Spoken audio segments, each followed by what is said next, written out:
Okay, Mr. Mayor, we're live. We're ready to go.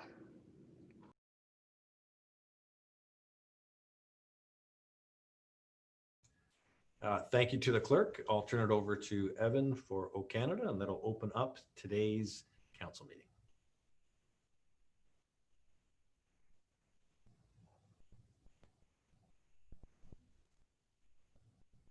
O Canada, our home and native land, true patriot love in all of us command. Carton brasse porter le paix, il sait porter la croix. Ton histoire est une épopée des plus brillants exploits. God keep our land glorious and free. Oh, Canada, we stand on guard for thee. Oh, Canada, we stand on guard for thee.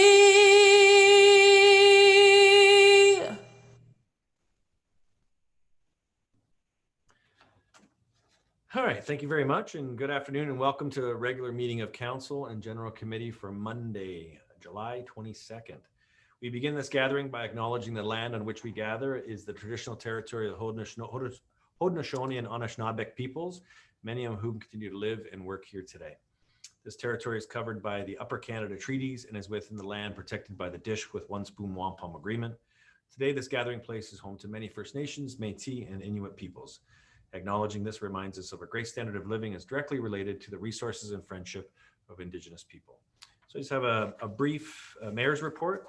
We heard today that the Premier of the province of Ontario, Doug Ford, has announced $4 billion being provided in partnership with the federal government.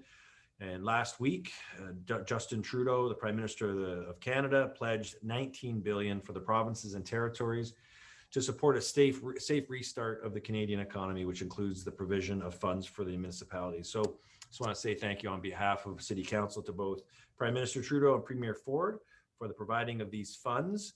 The devil's in the details, as they say. So details will be coming forward about the allocation. We do know that some of the allocation will be for public transit. And so we're looking forward to seeing more details as they become available. And as a council, we also have more work to do. We also have more work to do. We must continue to be vigilant and mindful when it comes to city finances and mitigate that overall impact, which we'll see in 20 and possibly 2021. Our residents and businesses are struggling, and we need to examine all the tools in our toolbox to ensure they receive critical services, but in a way that doesn't place additional pressure on the ratepayers in our community. On Thursday of last week, Niagara Regional Council approved a region-wide bylaw for mandatory masks. It comes into effect July 31st. This builds on the work that we're doing here in the city of St. Catharines, making it a regional effort to push back at COVID-19. This is really important as we head into stage 3. And this last weekend was the first of stage 3 here in our community. It's an important safety measure to be done in conjunction with making sure that you're washing your hands as required, as well as keeping that physical distancing as we aim to protect each other and our community, as well as help to reopen our economy. What I saw this weekend was there's a tremendous amount of compliance. I saw about a 75% compliance as I was going around to different retailers and restaurants in our community. So I just want to say thank you to all the people who are doing an outstanding job, the staff, the owners of businesses, the residents, and just to remind people as well that there are people who, for medical reasons, can't wear a mask. So this is not about pointing fingers or doing any kind of shaming. It's just trying to make sure that we're all trying to do our part. And that includes being mindful of those around us as well who may not be able to wear masks. In terms of stage 3, what we saw, just a couple of the reminders, is that restaurants and bars are now permitted to offer indoor dining under specific guidelines. Recreation businesses such as pool halls and bowling alleys can reopen. Fitness clubs and studios can reopen under strict policies. And numbers of gatherings have increased to 100 people outdoors and 50 people indoors. So really, the economy is almost to a point where it's getting fully open. We still have a couple more steps that have to take place.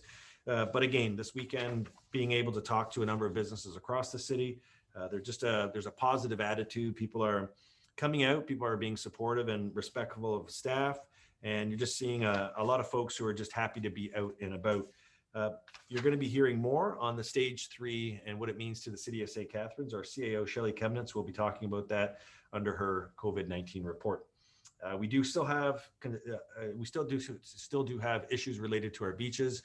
That'll be coming up later in a discussion of council. We did see another high weekend of high volumes of people, as well as the high heat, which contributes to the number of people that are seeking that coolness by the lake. That includes a lot of folks outside of the city, and we'll be having a future discussion about that. But our staff are working really hard, our bylaw officers, our city staff who are helping to clean up the beaches, the Niagara Regional Police. We have a lot of folks who are trying their best to make the beach experience as safe as possible. But I can say that they are getting overwhelmed with the heat, in addition to the volume of people. It's just making for a very challenging situation. So hopefully tonight, council will have a discussion about this to try and mitigate the impact that it's having. As well, this upcoming weekend, there's a 3-day celebration. It's the Emancipation Day weekend, and it's being put on by Matter of Black and Black Owned 905. And they're doing a weekend-long series of events, which includes education events. They're doing music. It's all on a virtual platform, as well as a flag raising here at City Hall. It's in celebration of Emancipation Day. That was the freeing of slaves back in August 1st, 1831 in the British colonies. And what's in our community, it's been a celebration about Harriet Tubman and her impact on the Underground Railway, and really being that North Star for our community. And so the online events are free. They're partnering with the First Ontario Performing Arts Centre. And so this is a great opportunity to showcase on a digital platform.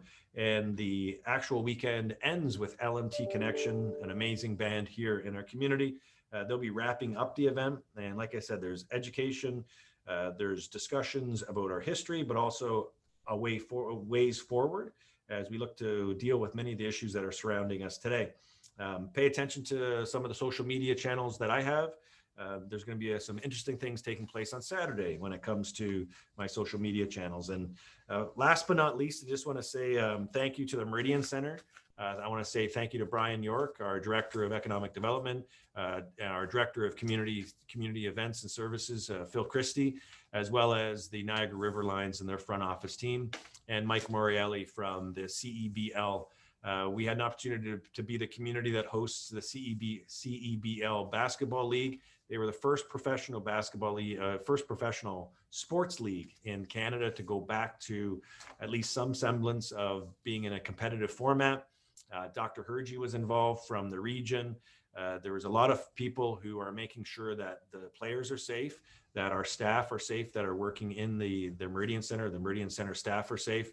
But it was great to see CBC covering this on all their platforms and bringing live sport back to so many of us that miss live sport, whether it's baseball, hockey, football, tennis, golf, whatever it is, track and field. You're starting to see it come back to life. And this past weekend and for the next number of weeks, St. Catharines is going to be featured on CBC.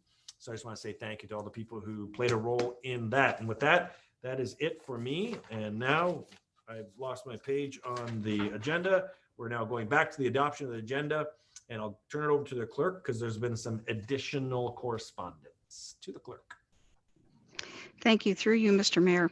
Additional correspondence that's been placed in your sugar sink folder this evening, councillors. You have a confidential memo from the Deputy City Clerk regarding citizen appointments to be appointed to the Neil Peart Commemorative Task Force. You have a resolution from Niagara Region, the signing of AMO, Ontario Federation of Indigenous Friendship Centres, declaration of mutual commitment and friendship with Niagara Region and Friendship Centre support. Report Clerk C 2020 2020-177. You have correspondence from Gordon Horn, read Council Agenda Item 6.1, which is about the amendment to the parking bylaw. And you have AMO watch file, July 23rd, correspondence from Paige Darling, read Council Agenda Item 6.1, amendment to the parking bylaw.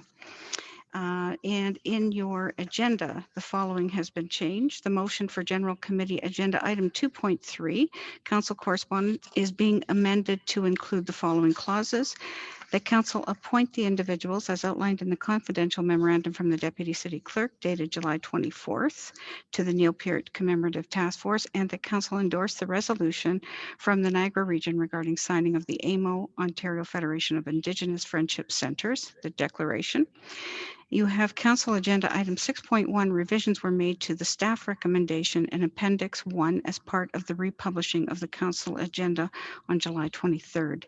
The following delegations are also being added to this evening's agenda. Jennifer Johnston, Sandy Tantardini, and Cynthia Cousineau, representing NAMES, Niagara Area Moms Ending Stigma. And that's with respect to 10.1. And that's it for this evening's agenda. Thank you. Thank you to the city clerk. Any changes to the agenda? Okay, seeing no changes to the agenda, can I have Councillor Porter move the agenda? Seconded by Councillor Miller. So moved, Mr. Mayor. Seconded, Councillor Miller. Okay. And all in favor? Show of hands. Okay, that's carried. Any conflicts of interest tonight? If you do, just write them down, send them to the clerk, and also declare verbally.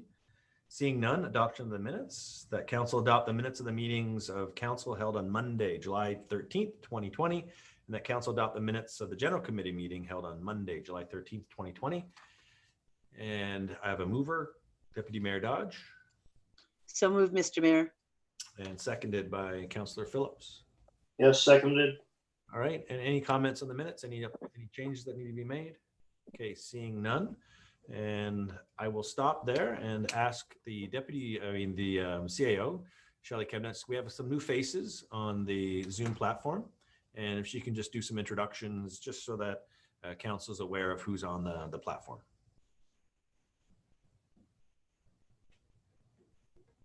Okay, thank you, Mr. Mayor. I will look to find them all in order on my screen. Anyways, we have Jennifer Liu from the Legal Services Department, and she is filling in for Heather Salter, our city solicitor, this evening. We have John Belheimer, who has been a participant in council previously, for Daryl Smith. We have Lisa Reed, who we will manager in financial management services, and she'll be leading us through a presentation on our parking issues this evening. Adam Smith for Christine Douglas, who's away. We've seen Adam a number of times. Judy Pehash, gosh, this is a long list. Judy Pehash from Planning and Building Services, our manager there. Director Kite is off this evening. I'm just looking to see on my screen if I'm seeing anybody else. Shout out if I missed you, but I think I have them all.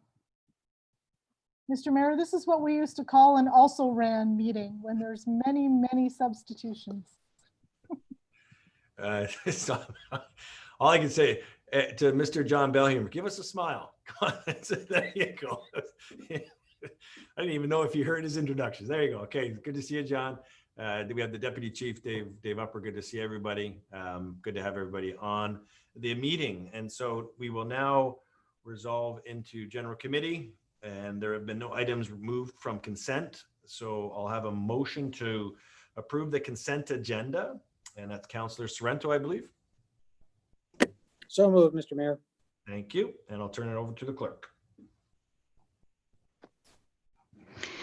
Through you, Mr. Mayor, this evening's consent agenda consists of item 2.1, engineering facilities and environmental services, the Federation of Canadian Municipalities grant for enhanced climate change adaptation and asset management.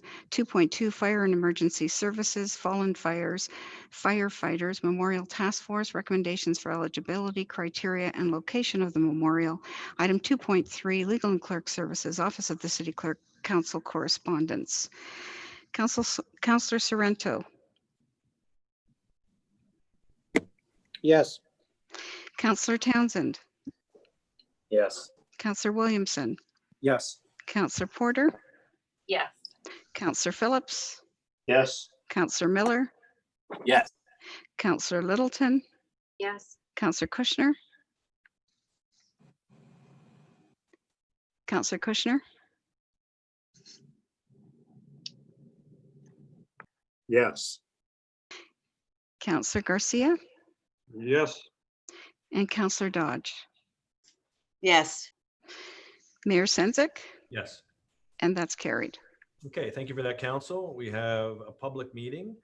Financial Management Services, this is the public meeting pursuant to the public notice bylaw, and it's the billing amendments to parking bylaw and associated administrative monetary policy bylaw.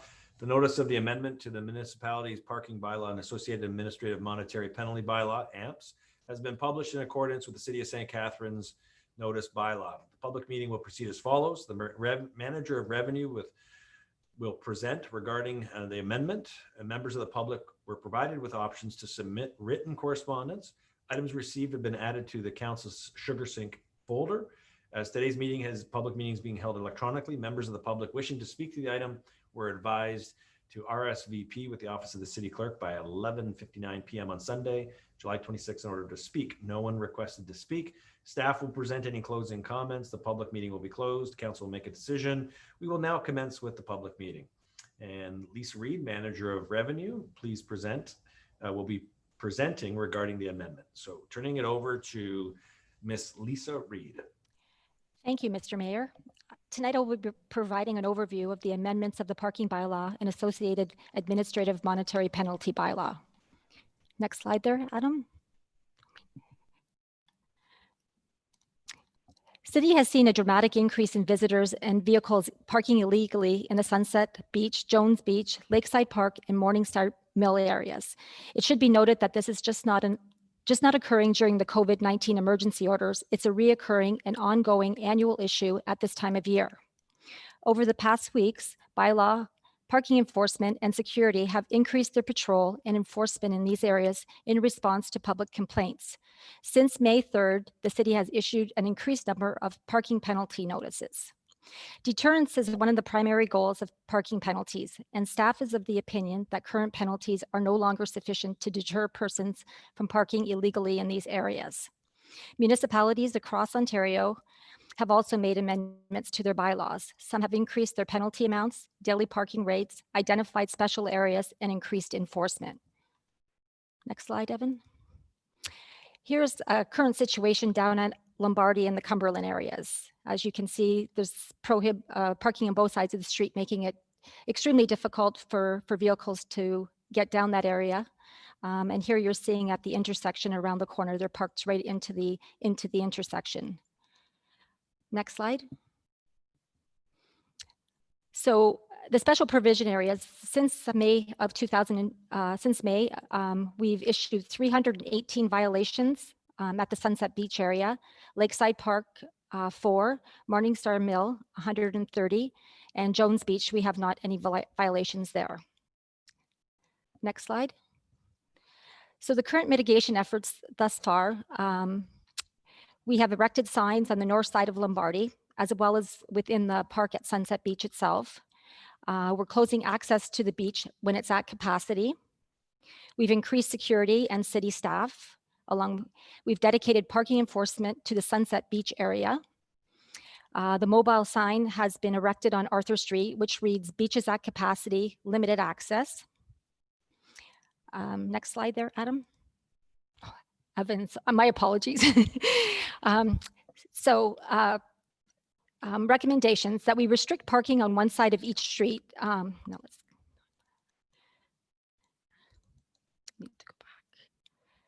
We restrict parking on one side of each street that does not currently have a prohibition. This would include sections of Arthur Street, Beach Haven Drive, Bogart, Cumberland, and Grandview Drive. It would be a full-time prohibition, not a seasonal one, as it's consistent with the southern half of the neighborhood that already has this in place. Parking is currently prohibited on one side of every street south of North Glen. Parking prohibitions on both sides of the streets are not being considered due to the potential impact on access for emergency vehicles and pedestrians. However, we're not recommended due to due to the desire to retain some parking for the neighborhood, as not everyone can fit any or all of their vehicles into the driveway. And it also leaves space for visitors, contractors, as well as to encourage parking in that area, albeit hopefully more orderly. We would create a special provision area, increase the penalties associated with parked where prohibited parking offenses. The special provision areas would include Sunset Beach and its surrounding areas, Jones Beach, Lakeside Park, Morningside Mill. If approved, the penalties would increase from $30 where parked where prohibited to a special provision parked where prohibited penalty of $100, only applicable during the months of May, June, July, August, and September of each year. Next slide. So staff are proposing to add prohibitions on various streets, one side of every street that currently doesn't have them. The plan would make the parking situation with the neighborhood consistent, as currently it's only on every street every street south of North Glen. The proposed parking prohibitions would be permanent, not seasonal, as the width of the streets and the need for pedestrian walking space are uniform throughout the year. Staff are also recommending the creation of the special provision areas in the 4 areas. Staff had sought input from area residents with regards to the parking prohibition. The survey results, we hand-delivered 180 letters. We had an online poll of the residents that responded. 90% or 43 of them were in favor of the prohibition, and 10% or 5 respondents were opposed to it. So next slide. So the proposed parking plan. So this plan here shows the location of the existing prohibitions, which are in the red lines, and the proposed prohibitions, which are in the blue lines. Those are some of our most troubling areas currently as far as parking is related. So this would be this special provision area of Sunset Beach. It would be in its lined out area here. Lakeside Beach, this would be Lakeside. It's encompassing Dalhousie to the west, Lakeport to the north, and Canal to the east, and Brock to the south. It also encompasses Michigan to the west, Lighthouse to the north, Lakeshore to the east, and Lakeport to the south. Morningside Mill, this one has been quite troubling also. This one would be from First Street to Pelham to Deque, Deque from First to Cataract, and the Thorold City boundary lines. So parked where prohibited, the violations would increase from 30 to 100 during the months of May to September. Next slide. We would post special provision areas throughout the neighborhood, identifying that people are parking in these areas. So they would be notified that there is that fine of $100 in those timeframes. So the next slide there. We found that people attending these areas are treating the penalties as a small price while visiting the beach. Deterrence is one of the primary goals of parking penalties.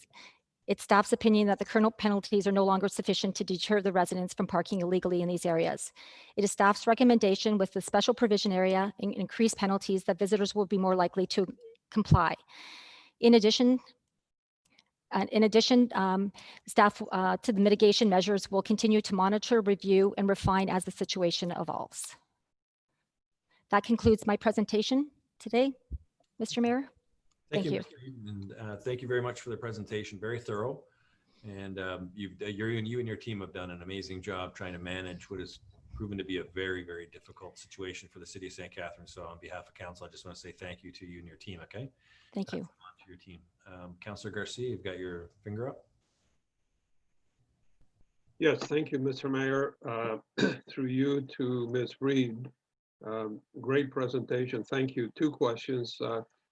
When would this become effective? And secondly, how would we communicate it? I assume that we would have to have signage on site that specifically tells them something like new prohibition, fine now $100 or something to that effect.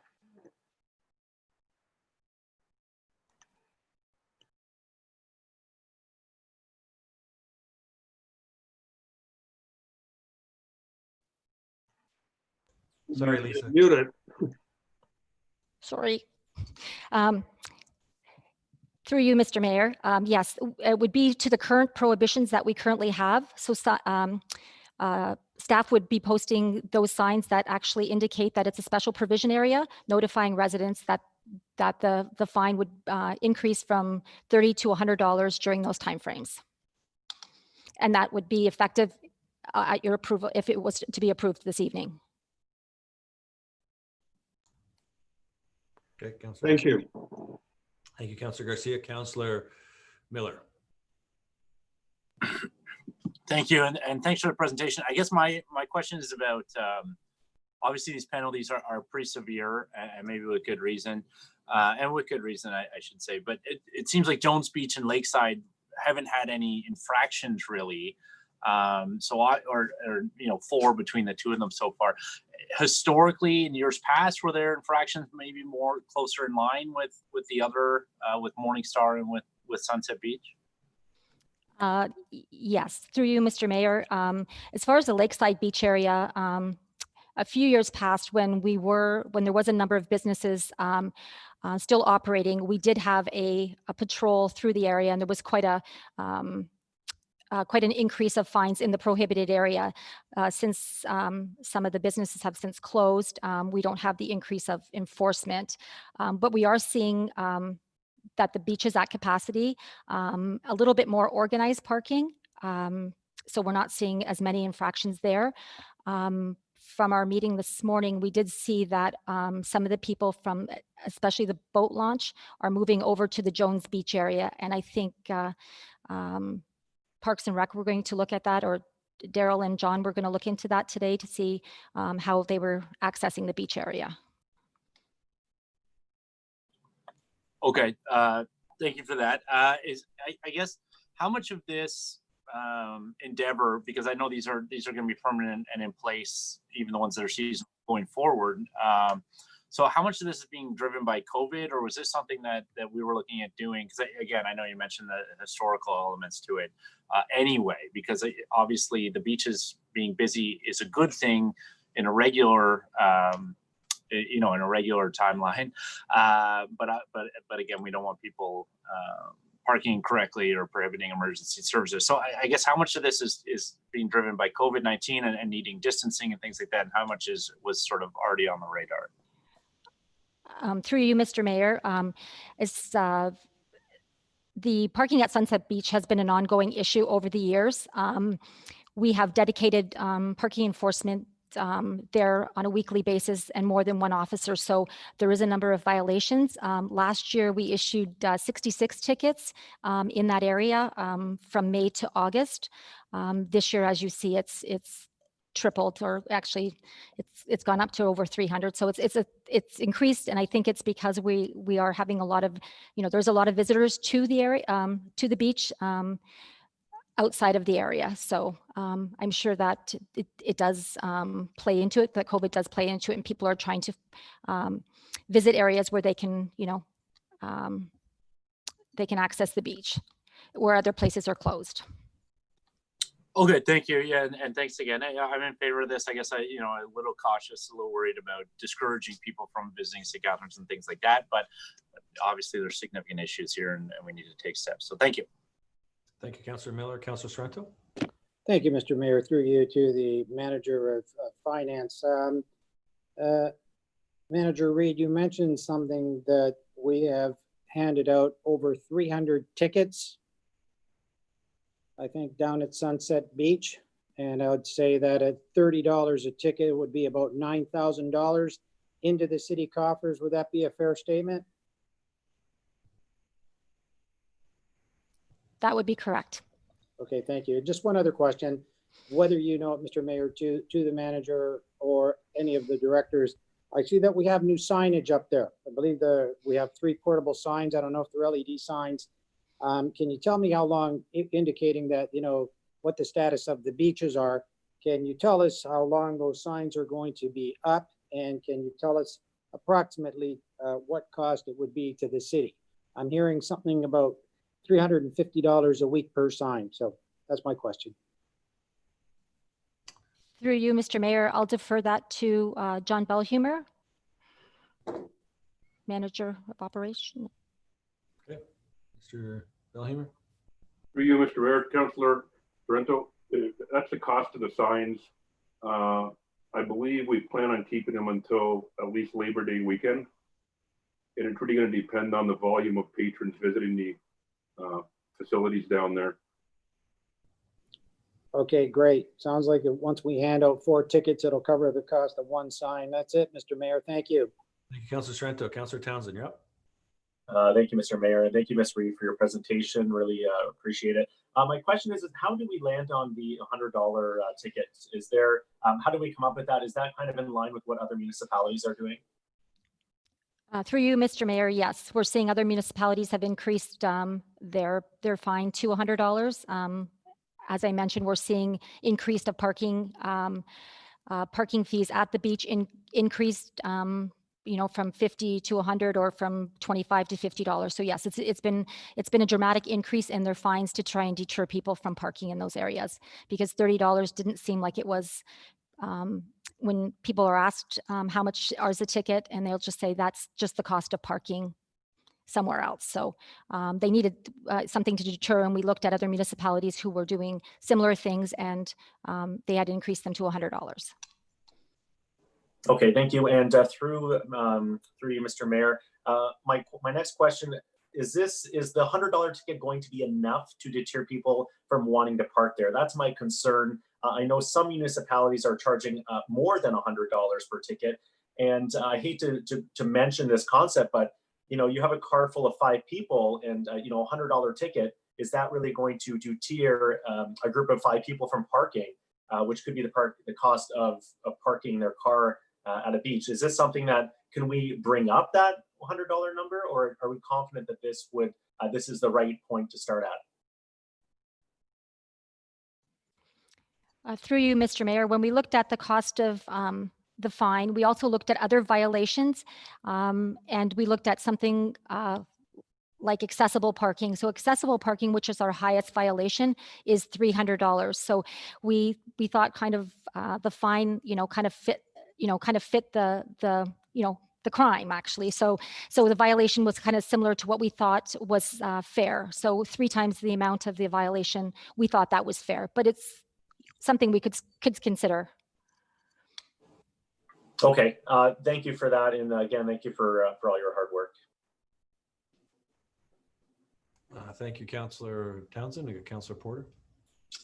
Thank you. I just have a brief question. At the last meeting, we brought up the idea of parking meters and paid parking at these beaches. I just have a general question for staff. If we were to implement that, say for next summer, when would we have to, would that, I guess that would be a budget consideration, because we'd have to put parking meters in, and then we'd have to have a public meeting. Could you tell us when we'd have to make a decision on something like that in order to have parking meters at beaches next year?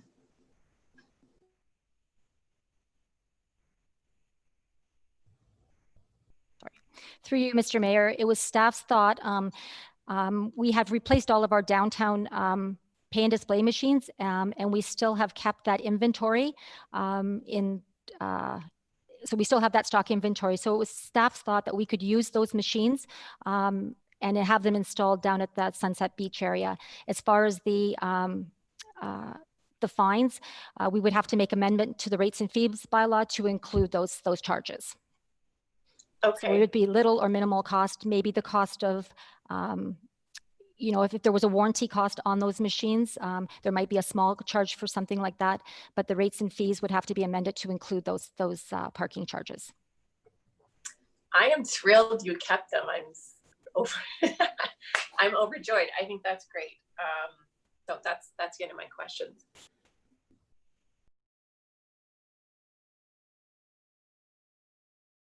You haven't learned to use the put your hand up sign, so you just put your hand up. Are you looking to wave to say something, or?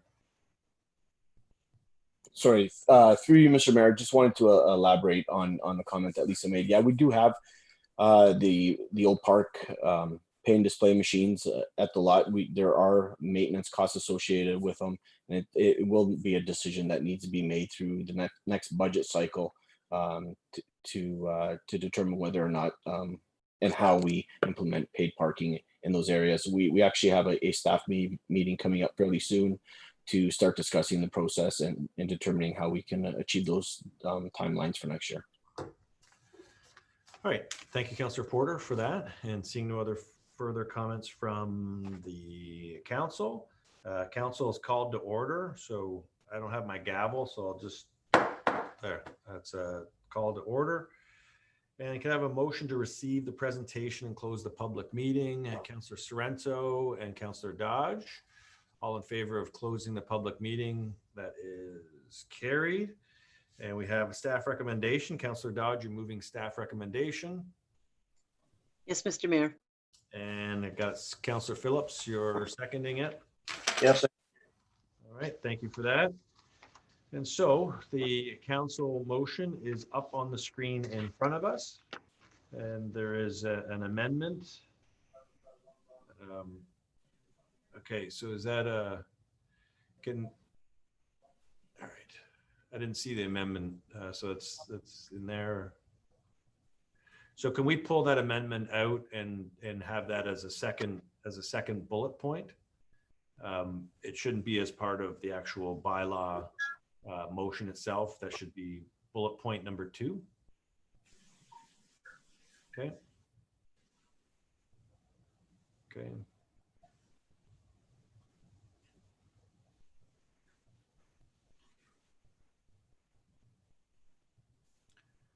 Okay. So is that to the amender, to Don, you were making that amendment, Councillor Dodge, you're making that amendment. So we're just making it so it's cleaner, so that you've got the bylaw itself and then you have direction to staff. Really, the other part is direction to staff. Okay. Yes, Mr. Mayor. Thank you. Got one hand up, Councillor Garcia. Thank you, Mr. Mayor.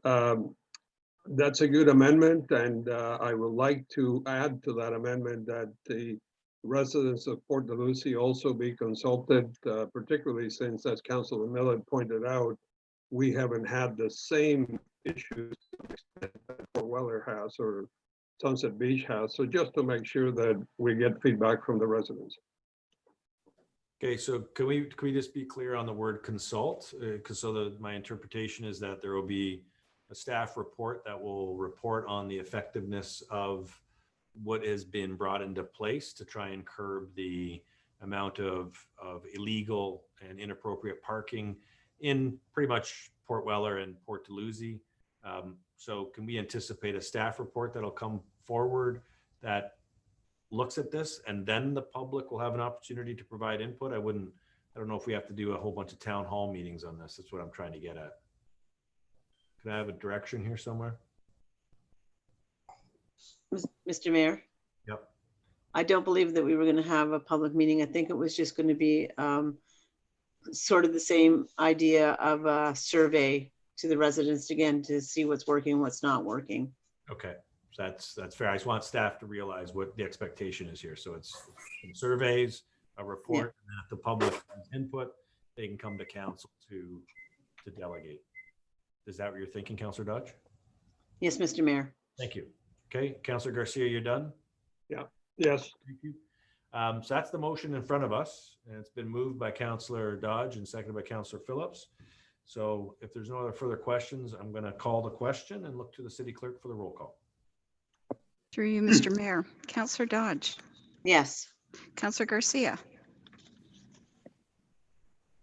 Sorry. Yes. Councillor Kushner. Yes. Councillor Littleton. Yes. Councillor Miller. Yes. Councillor Phillips. Yes. Councillor Porter. Yes. Councillor Sorrento. Yes. Councillor Townsend. Yes. Councillor Williamson. Yes. And Mayor Sendzik. Yes. And that's carried unanimously. Okay, this public meeting is closed. Persons wishing to receive notice of council's decision should submit a written request to the office of the city clerk. And what is that email to the city clerk? Is it clerks@stcatharines.ca? Perfect. That's where you can send it to. There are no special meetings tonight, so we'll resolve into general committee. We have first on the discussion agenda, 3.1, Office of the CAO. It is the COVID-19 update. I'll turn it over to CAO Chemnitz to kick off the update. Thank you, Mr. Mayor. Good evening, everyone. The control group have submitted this evening's agenda, the 8th COVID-19 update report. Each council meeting cycle, I can tell you, we start out thinking that perhaps a COVID update may not be necessary at this time. And each time new items arise that council and the public need to be informed about and given the chance to discuss. And this certainly highlights the fact that despite early success in this pandemic, it's still a very serious situation that is ever changing, and the need to remain vigilant is critical to our continued success. How we respond as a city is vital, and the balance with which we approach decision-making is even more important. The report tonight highlights some of the key initiatives staff are working on now that the province has announced the Niagara region entered stage 3 of reopening this past Friday. Throughout this pandemic, there's been a significant amount of information provided and emphasis placed on the financial impacts both to our community and our city. And as council is aware, stage 3 is upon us earlier than our recovery framework anticipated. And while the control group remains committed to the recovery framework, council can see from the report that some of our facilities and amenities are now opening earlier. And it would be natural to assume that this will result in further financial challenges. While its true costs will be higher, the increase in costs for this early opening are not significant. And it's staff's opinion that the investment in the earlier than anticipated openings is very necessary for our community. Decisions on reopening are guided by the province's announcements. However, the city's ability to reopen safely with measures in place while balancing staff resources and fiscal responsibility remains the forefront of our decision-making. As facilities open, various of our staff will be shifting from their stage 2 positions to their stage 3 positions. And additionally, extra staff may need to be hired to accommodate for additional cleaning, controlling public access, and screening duties. This once again leaves certain city operations short on resources as we work on onboarding our staff. But all of these processes are moving ahead quickly to ensure we keep to our new schedules. And the costs for all of these items have been included in our forecasts. The report contains a timeline from our initial activation of the EOC through to the various anticipated stage 3 openings. The little red star is where we are today. Yes, July 27th, August is the end of this week. So while February seems like a lifetime ago, certainly the last number of months have proceeded very quickly. Going through just high level on the items included in the report, playgrounds began reopening on Friday, with a phased-in approach starting in the south end of the city and moving towards the north. Playgrounds will include signage to use at own risk as they're not being regularly sanitized. They were, however, inspected and given clearance to open prior to last week. And as of today, 60 of the 74 playgrounds are open, which includes all playgrounds at splash pads. Remaining playgrounds will be open by this Wednesday. The city was planning to reopen the community centers on September 1st in the recovery plan. However, Port Weller was able to reopen today with modified programming. Russell Avenue will be reopening on August 22nd. The Museum and Wall Canal Center will open tomorrow. Although most city services have been available throughout the pandemic, albeit in modified ways, City Hall will officially be open to the public by appointment only beginning August 10th. Our IT department has been working diligently to not only create an appointment booking system, but test it and have it ready for that date. Residents will be able to book an appointment for whichever services the city builds into the app or by calling Citizens First. Stay tuned to our website, social media, and local media for further information as we get ready to launch. We do remind our customers that we'll also continue to offer the majority of those services in the modified way we have during the closure. Many customers have appreciated interacting with us in that way, and we would like to continue these advancements wherever possible. Arenas will begin reopening August 22nd through a phased-in approach, beginning with Seymour Hanna Center. Staff typically work out of the arenas were dispersed through the city performing other duties, and the city is working to bring them back to the arenas and get replacements for their stage 2 duties where necessary.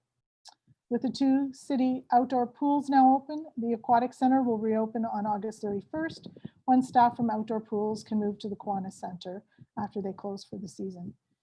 Safety modifications are being made at the city's Small Business Enterprise Center location, and once these modifications are ready, the city will be aiming to reopen the center on October 5th. Services, however, continue to be offered virtually and have been throughout the pandemic. For the safety of our most vulnerable populations, the older adult center will remain closed until October 5th, and staff will continue to monitor and update council if that date should change. A number of our amenities will only be open in next year: Lakeside Park, Carousel, Morningstar Mill, Flying Dunk Schoolie Pool, and the fire halls remain closed to the public until 2021. On to the beaches. Efforts to control the unfavorable behavior at the beaches have been ongoing. We've heard a number of discussions about that today. Ensuring the safety of the adjacent neighborhoods continues to be our priority. While the mitigation efforts have improved certain issues, I can say we have not yet achieved our goal. Our security efforts remain continuously challenged by the public finding ways to not follow the beach rules. Since our previous council meeting on July 13th, beach security was greatly increased with more control efforts on site and at entrance gates. Signage has and will be increased regarding bags, coolers being searched upon entry to limit alcohol on our beaches. Access to beaches has been secured with fencing through our Municipal Works Department, and security will be monitoring gates as we've experienced the public now gaining access over, under, and through fences. In a number of instances, trespass fines were issued to members of the public refusing to comply. The NRPS has been responding very quickly to assist our security services where needed and issuing trespass fines, and we sincerely appreciate this. Once the beach is at a level whereby the parking lot is full, a reasonable amount of pedestrian access is still allowed, while security can feel that they can manage behavior in groups and properly social distance. However, there have been significant amount of times when the beaches are closed to further admittance. Staff have directed security to not allow lineups. This is not a one-in, one-out approach, as lineups are not safe, either lineups of people or cars, and they're not manageable during this pandemic. So the beach closed signs posted at the beach, as well as large sign at drive-in entrances to limit people from even making it through into the residential areas to access the beaches. Municipal Works Supervisor has been on site to assist, as well as by law enforcement. We did discuss a little in our public meeting the illegal parking issues around our beaches and Morningstar Mill. We are, as you had heard previously from Ms. Reed, that we're staff are the opinion that prohibitions recommended and the further penalties will assist in alleviating the illegal parking. Security has been reminding beachgoers at the entrance that if they're parked illegally, they will be ticketed or towed. The parking lot is fenced off at this time at Morningstar Mill. Parking enforcement presence has greatly increased at beaches, and a tow truck has also been called in to patrol through, so they're easily accessible when we need to have a tow, as well as a present reminder to those wishing to park that a tow truck is nearby, should they be in one of those areas. We did hear from Lisa Reed the various levels of tickets. This weekend alone, Sunset Beach had almost 360 tickets, 3 tows. Morningstar Mill area had 43 tickets. Signage still on our beaches. Signage at beaches continues to remind the public no alcohol, bags and coolers are subject to search. We're also paying for Google ads that pop up when the public search for beach keywords such as Niagara Beaches or Sunset Beach. And the ads include messaging such as limited capacity, no alcohol, ticketing and towing, security searches, and a link that brings them to the city website, which will also give them status updates that the beach is approaching capacity or in fact full. A media release was sent to the GTA media with messaging that the city will now restrict capacity limits and more firmly enforce the beach rules. Communication continues to add messaging to the city's social media channels to inform the public of beach rules, as well as actions taking place to better manage the concerns with the beaches. Communications is also working on what effectively amounts to an anti-tourism campaign this year to encourage residents to find activities in their home municipality as traveling increases the spread of COVID-19. Staff have been scheduling weekly debrief meetings regarding the beach issues and will adjust mitigation efforts as needed. But it does need to be stated that if the issues continue, we'll need to consider the steps of closing the beaches fully. We've been reluctant to take this route as we feel the beaches are a significant benefit to our community. But should the issues continue, we may face ourselves with no choice in the matter. The report also includes a number of updates from our various outside boards. Just on a very high level, the First Ontario Performing Arts Centre is approaching their return to business in 3 distinct phases: virtual programming, outdoor activation, and modified indoor public presentations. They are using the tagline very appropriately, where we hear arts live here. Their recovery plan is titled Safety Lives Here, and they've placed a great stress on it and also been very innovative in their approach to recovery. The St. Catharines Public Library has also been working very hard at serving their customers.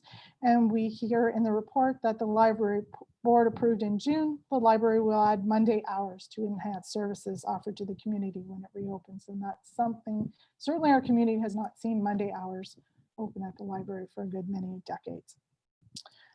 So then the report also contains opening for on-site services for each of the facilities. Transit Commission was already in full operations under stage 2 and continues to operate at that level for stage 3. So in closing, the pandemic continues to be a major health concern for our community, and the beginning of stage 3 doesn't imply that our community is safe from the virus and doesn't reduce the seriousness of this illness. As we continue to open facilities, we're seeing an increase in concerns that historically weren't an issue. Staff are continuing to address the pandemic and issues that come along with it, and are thankful for the support from council and our community. We simply can't operate in the same level as we did before, but as we move towards full recovery, we'll certainly see improvements in all those areas. It's not business as usual. We're continuing to focus our priorities on opening facilities, providing services safely while keeping in mind the financial health of our city and the impact that our decisions have on future years. Mr. Mayor, that's the conclusion of my summary. Thank you very much, CAO Chemnitz, and a very thorough presentation. We got a number of questions, and anything related to the beach, don't forget we do have an in-camera discussion, so if you can keep those questions for that, that'd be greatly appreciated. Councillor Littleton, you're up.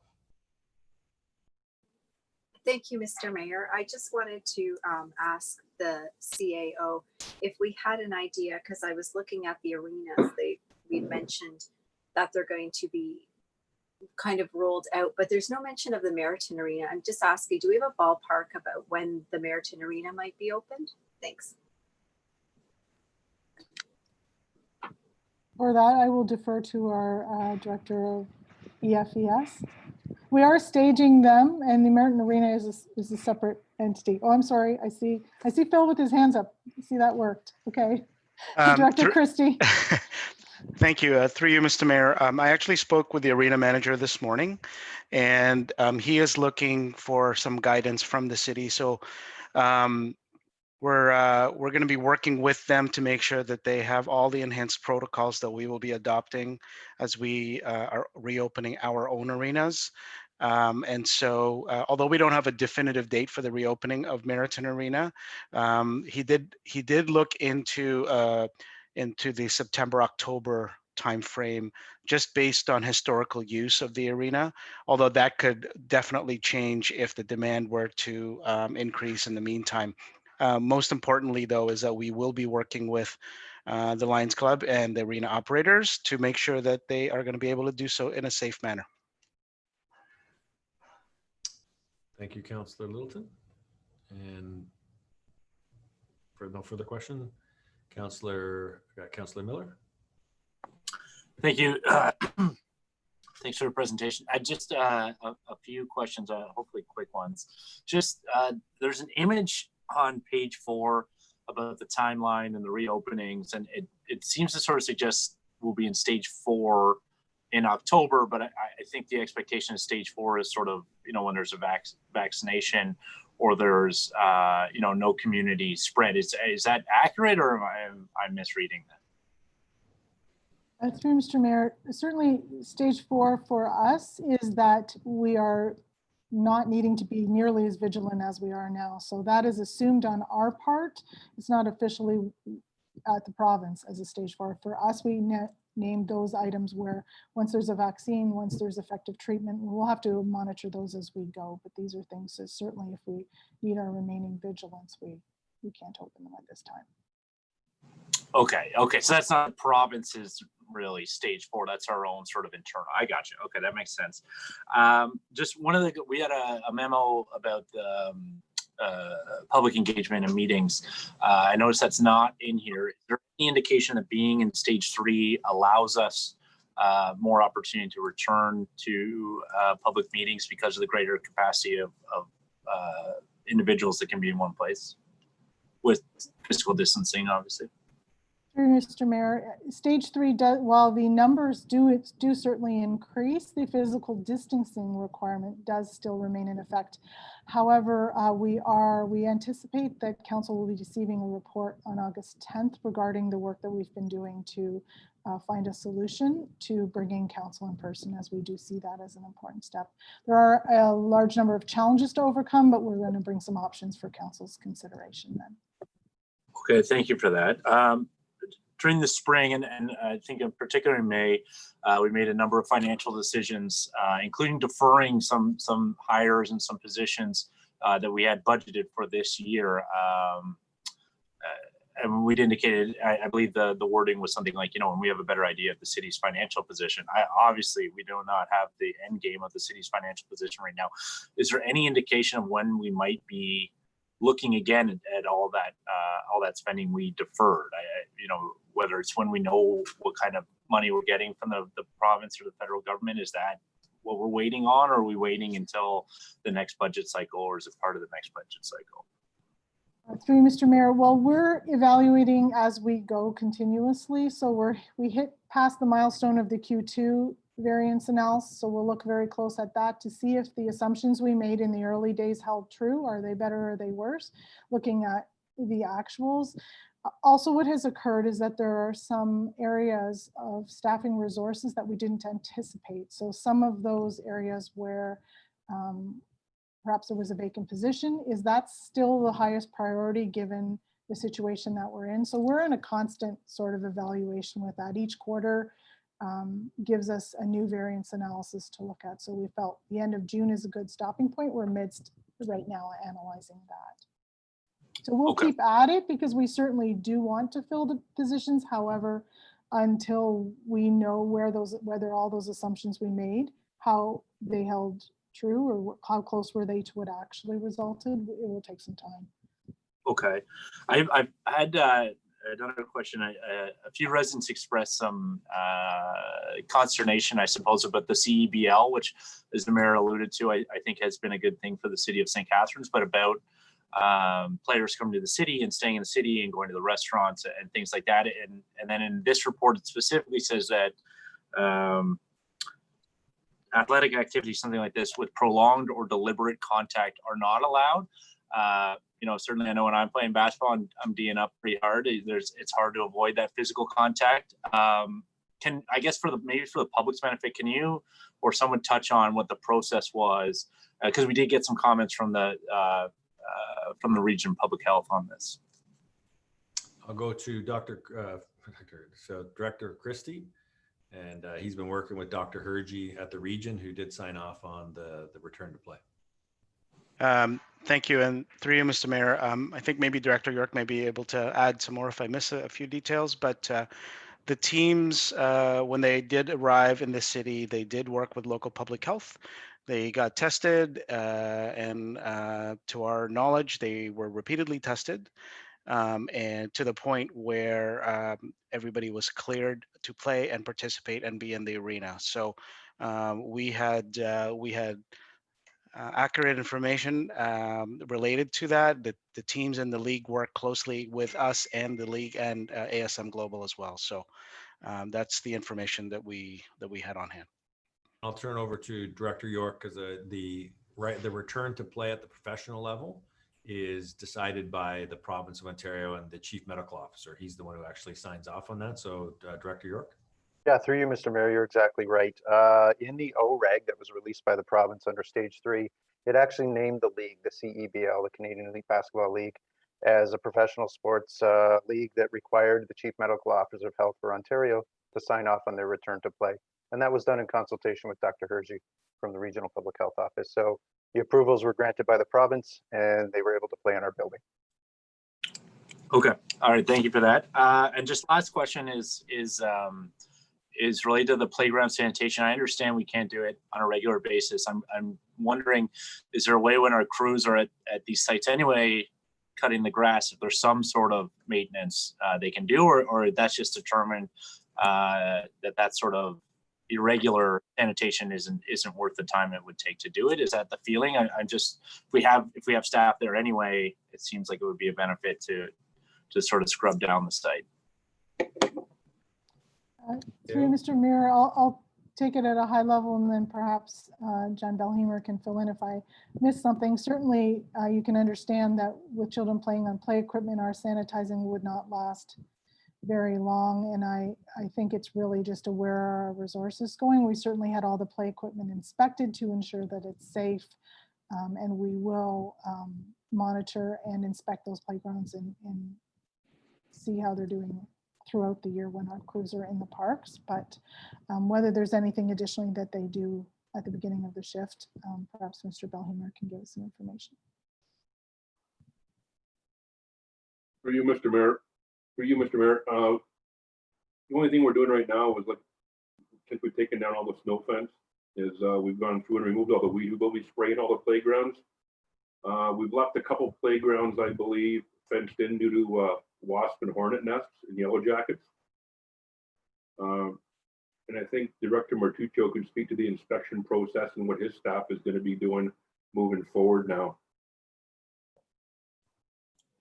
Yeah, through you, Mr. Mayor, our facility maintenance staff visit the playgrounds on a regular basis to inspect them in terms of help, in terms of safety, with regards to the condition of the equipment itself, and carry out the repairs that are needed. We do not do any type of cleaning or sanitation of the playgrounds. That's it's just something that we don't have the resources to do at this point in time. Okay. All right. Thank you for that. Just as a follow-up, do we have signage use at your own risk? Is there updated signage that does say that? And I think from a communication standpoint, reminding the parents to bring some wipes with them if they are going to the swings or going there, where they can do their little part by wiping down some of the areas where their kids may be participating, just as a means to enhance the sanitation. Thank you, Councillor Miller, for that. And we go over now to Councillor Porter. Thank you, Mr. Mayor. Through you to the City CAO. On November 27th, 2019, we received a report by Ernst & Young. The city took advantage of a fund by the provincial government to do an operational and efficiency audit of our organization, and found that the organization runs fairly lean already and has been for many years. There are some places for efficiencies. With COVID, I'm just wondering, has staff been able to take a look back at this report, or is it completely been put off? And then I guess my other question is, we've seen some letters from the business community going to the region talking about how municipalities need to find efficiencies and cut staff. And I think maybe not realizing that many municipalities have already done a lot of cost cutting already. I know a few people who are not back to work yet at the city. And I know that there's been service reductions. Can you speak to that as well? How many full-time positions haven't been filled? How many students have not gone back, and maybe how many part-time positions have been put off? Just so the public knows, because I think there's a perception out there by some that you know, municipalities are bloated bureaucracies, but from where I'm sitting, I think that a lot of the staff have never worked so hard and in such challenging circumstances with you know, not all the resources that they're used to having. Can you speak to this? Yes, through you, Mr. Mayor. Certainly this whole exercise has been a test in business continuity, cycling yourself down to the very bare minimum, what absolutely needs to be done, and everything else put aside in order to both keep ourselves and the community safe and to preserve funds as we knew they would be needed and that tough budget years were ahead. I don't have the exact numbers of our employee status presently. We are bringing back more as time progresses, certainly. But I can certainly speak to the fact that we were very lean, and particularly in the municipal works department, it has been a constant juggling to ensure we can keep those services going, which were essential from the beginning. Regarding the Ernst & Young report, yes, we have recently started to look at that again. It had very many initiatives that we felt were worth our time and resources to pursue. And so we have recently have a staff member looking through, taking those various priority items through and saying, what have we actually already started to do by virtue of needing to do it so very quickly during this pandemic, and seeing what learnings and what reprioritizing to say, are those still as valid? And I certainly believe that they are. But how now in this situation are we going to move forward those? We definitely do not want to leave that behind as a pre-COVID thing. We want to bring that through and on the other side, because we will definitely need to make sure in the coming budget years that we are using, not that we didn't before, but it is even greater circumstance that we're using our taxpayers' funding the best manner we can. And this, this pandemic has taught us where the targeting and balancing the various needs of the community is very important. It's not a money exercise only, it needs to be, but it also the different populations and areas in our municipality that we are balancing our services where they are most needed. Thanks. That leads into my next question, which should be brief. I have some questions from people who work with the homeless population downtown, or people needing a bathroom. Would the library be open, the washrooms in the library for the public, and the bathroom at City Hall or the bathroom at Montebello Park? Could you speak to that? Can I defer as far as the City Hall and the Montebello Park to Director Martuccio? The library, I'm not sure of the details. I would assume something will be available there, but I can't speak specifically about it. Yeah, through you, Mr. Mayor, the washrooms at City Hall, specifically the ones indoors, will not be open to the public come August 10th because it will be by appointment only to enter City Hall. The ones on the exterior of the building are only open when there are events in the Market Square for now, but we could look at expanding those hours of operations as we get more staff back at City Hall. Right now, a lot of our staff are, their time is taken up by maintaining, the sanitation for our staff that are working in the buildings. With regards to Montebello Park, I'll have to pass that over to John Bellhumer, as it's his staff that look after the parks. For you, Mr. Mayor, Councillor Porter,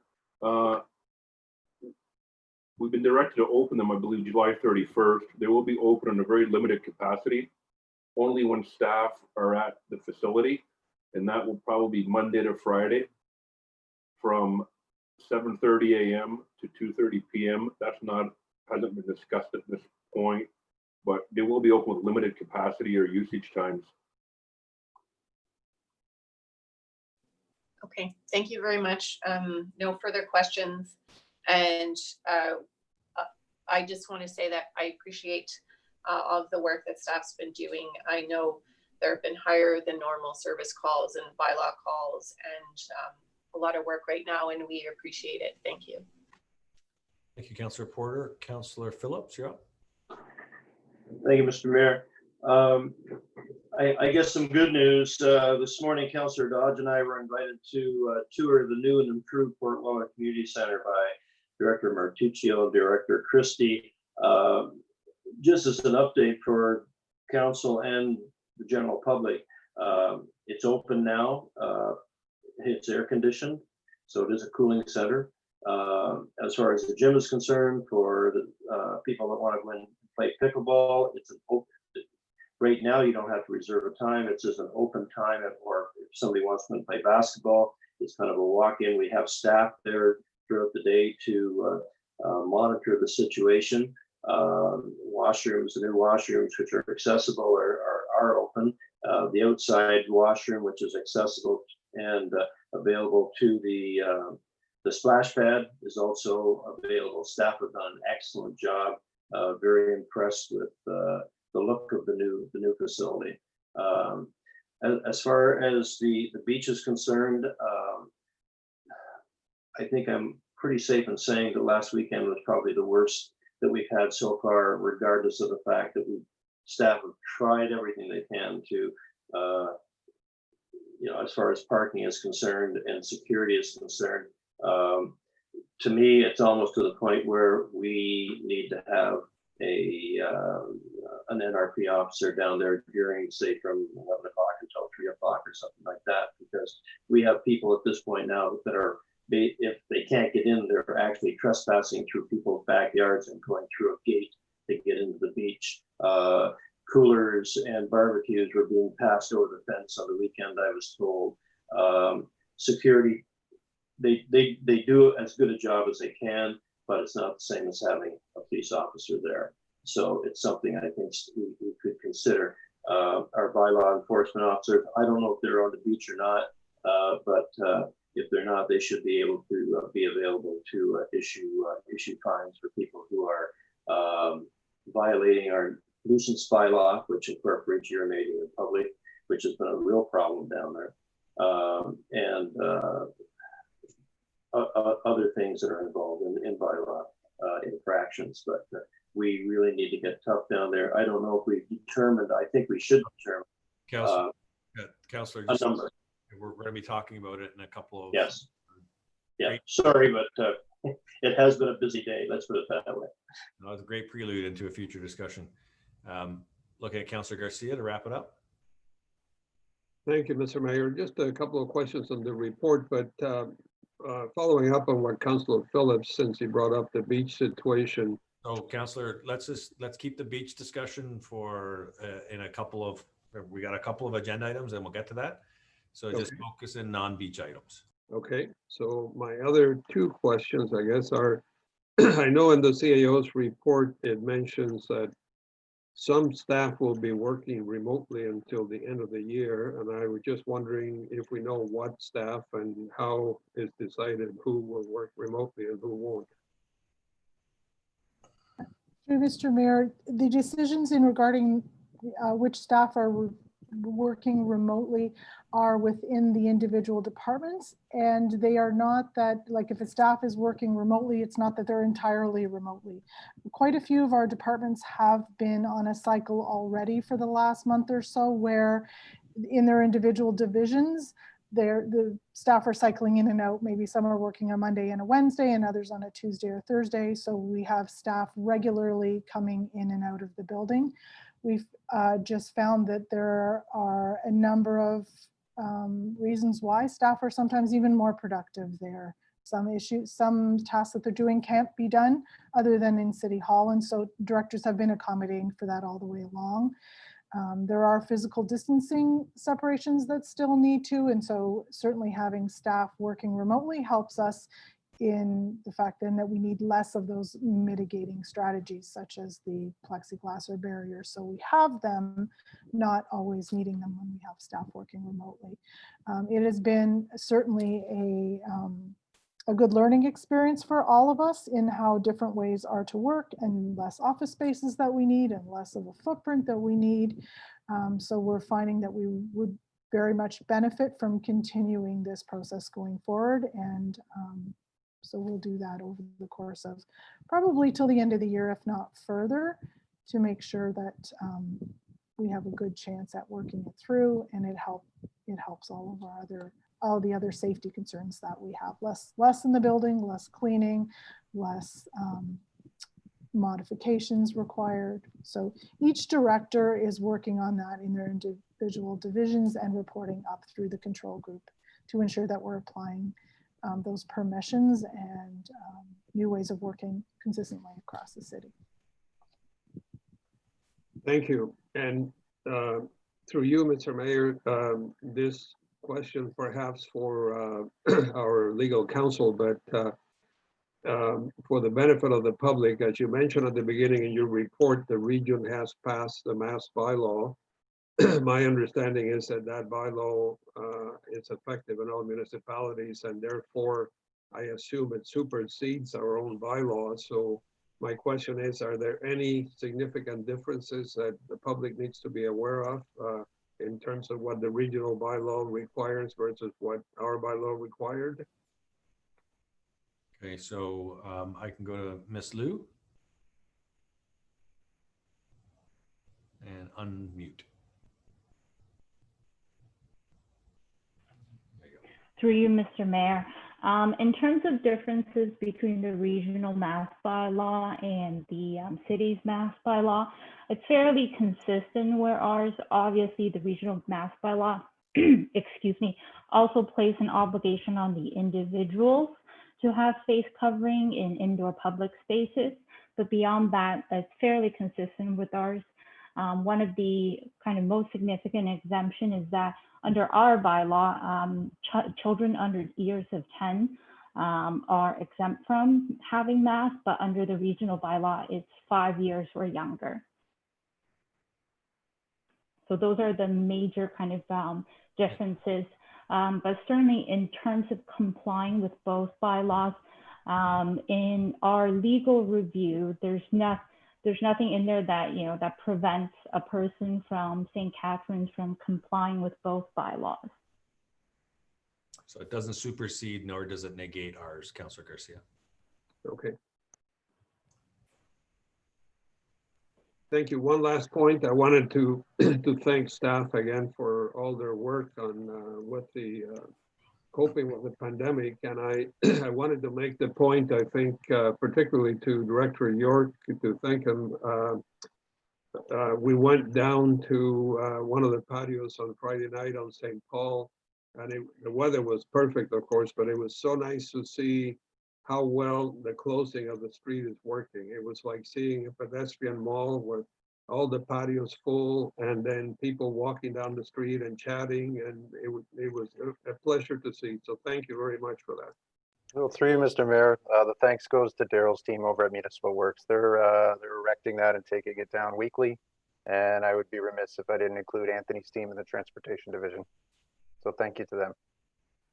Yes, thank you to all staff that were responsible, and also the ward councilors that I know pushed for that. So. Okay, thank you, Councillor Garcia. That was a good discussion. Any future questions or comments, please reach out to the CAO directly. Can I have a motion to receive the report since there's no action in this? Councillor Dodge, seconded by Councillor Porter. And I'll look to the clerk. There's no action in this one, so I just raise hands. All in favor? Okay, it's carried. Thank you. Now we go on to 3.2, which is engineering facilities, environmental services. P18-123, and this is replacement of 3rd Avenue Louth Bridge at Richardson Creek, award of tender, and it's a reallocation. Pretty much housekeeping here, folks. It's a small project that's taking place on Louth Street. It's to address some faulty bridge there that has come to its end of life. So if Director Martuccio wants to add anything to this. Through you, Mr. Mayor, no, you have it pretty much covered. We're replacing a structure that needs immediate replacement as identified in our bridge inspections. All right, so pretty basic. Councillor Miller, got a question? Sorry, just two really brief ones. I think I'm filling the role of Matt Harris here. The report mentions the original funding for the project is pretty well short of what we're looking at, and now we've got to borrow money from somewhere and add to the capital budget next year. Was that our estimate of how much this project was going to cost was less? Like, why was that original number, I think, in the 300,000s picked instead of 850,000, or what we ended up with? Through you, Mr. Mayor, the 300,000 that was already in the budget was only partial funding for the project. Our intent was to complete the bridge in cooperation with the town of Lincoln. However, they didn't receive funding for their bridge, so we just reallocated funds from that project to this one to be able to complete this one this year, and we'll be replacing those funds next year so that we can do that project in partnership with the town. Okay, I understand. That's actually good for me. Thank you. Thank you, Councillor Miller. I see no other hands up, and so I need a mover to move this. Councillor Kushner, it's in your ward. Just give me a wave. So moved, Mr. Mayor. Councillor Phillips, your second. And I'll look to the clerk to call the question. Through you, Mr. Mayor. Councillor Kushner. Yes. Councillor Littleton.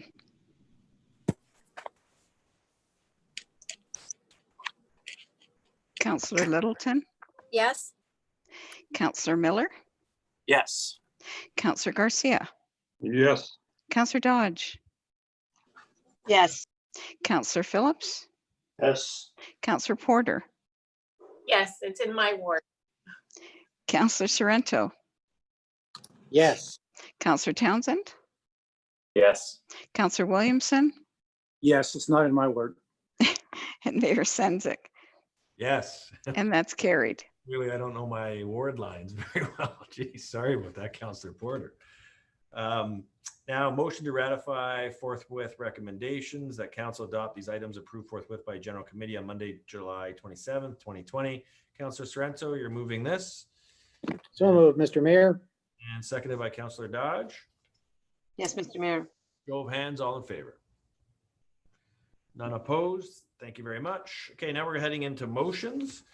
We have a couple of motions on the agenda. The first motion is 10.1, and we have a number of delegations. We have 4 delegations that wish to speak on the removal of private Alexander Watson statue and review of city policies. Council will hear delegations, and then following the delegations, we'll put the motion on the screen for consideration.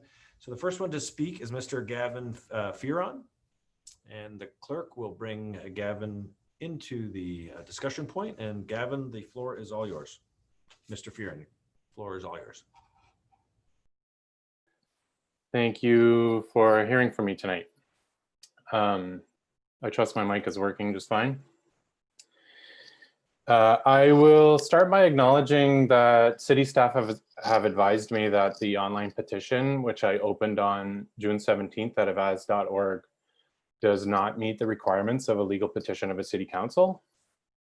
Please recognize nevertheless that the online petition to remove the Watson Monument from City Hall grounds has earned 846 signatures as of 6 p.m. today.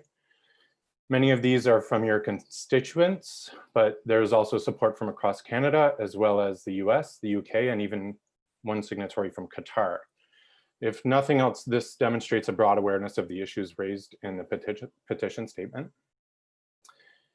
I understand that conversations have already begun toward a review of city policies for naming parks and streets. Thank you, Councillor Porter and any others for your attention to these important matters. And thank you to the members of the anti-racism and equity committees who have volunteered to do their important work. I ask that you trust and empower these committees that are addressing these matters to act according to their collective consciences so that justice may be served without unnecessary delay, so that no person walks past a statue or a sign that disrespects their age, race, ability, sexuality, or gender. I bring this up because it is all part of a momentum that includes the question before you. This momentum is concerned in part with the relationship between people and their places. It welcomes the fullest possible representation of persons. It honors the various cultural contexts that combine to form communities.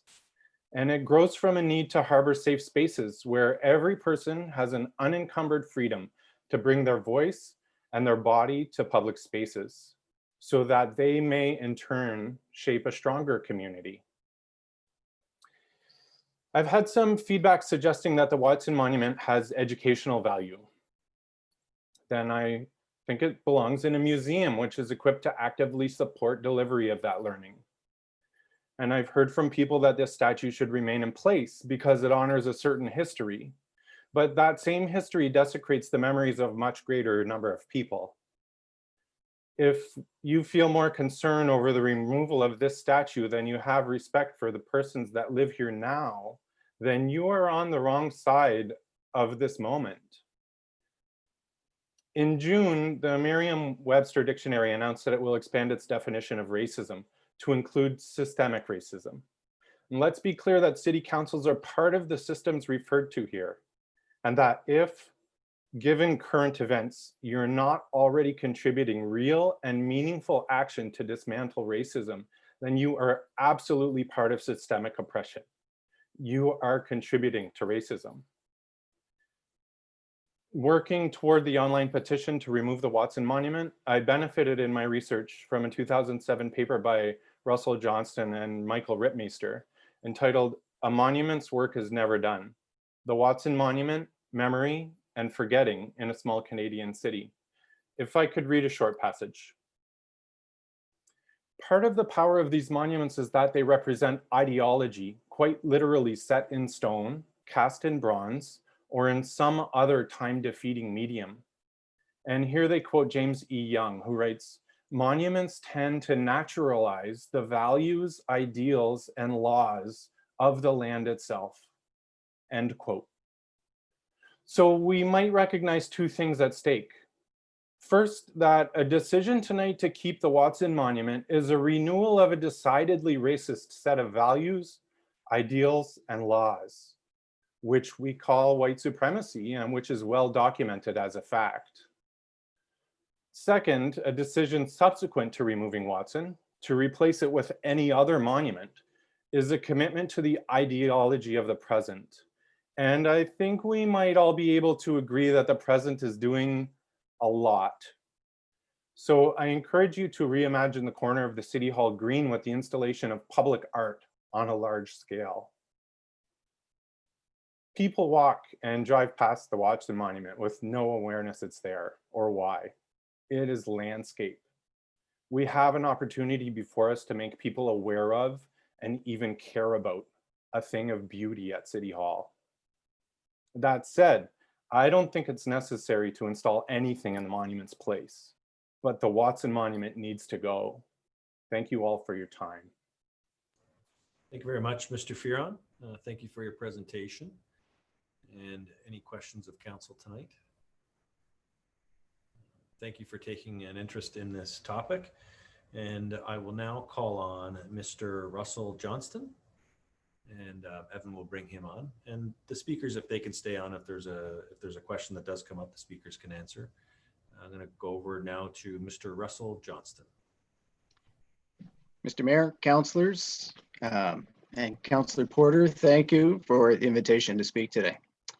Michael Rittmeister and I have completed research on the Watson Monument that examines why it was raised and how it has been viewed and used by residents of St. Catharines.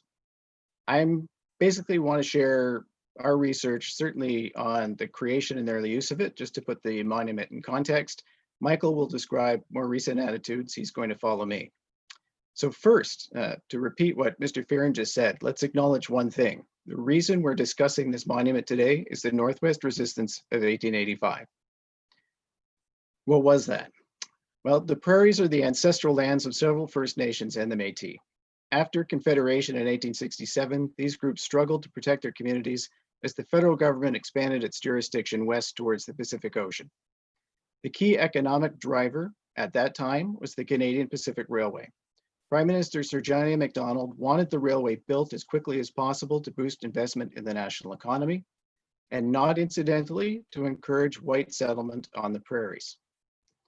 To accomplish those ends, Macdonald encouraged all the First Nations and Métis who had lands along the railway's path to relocate.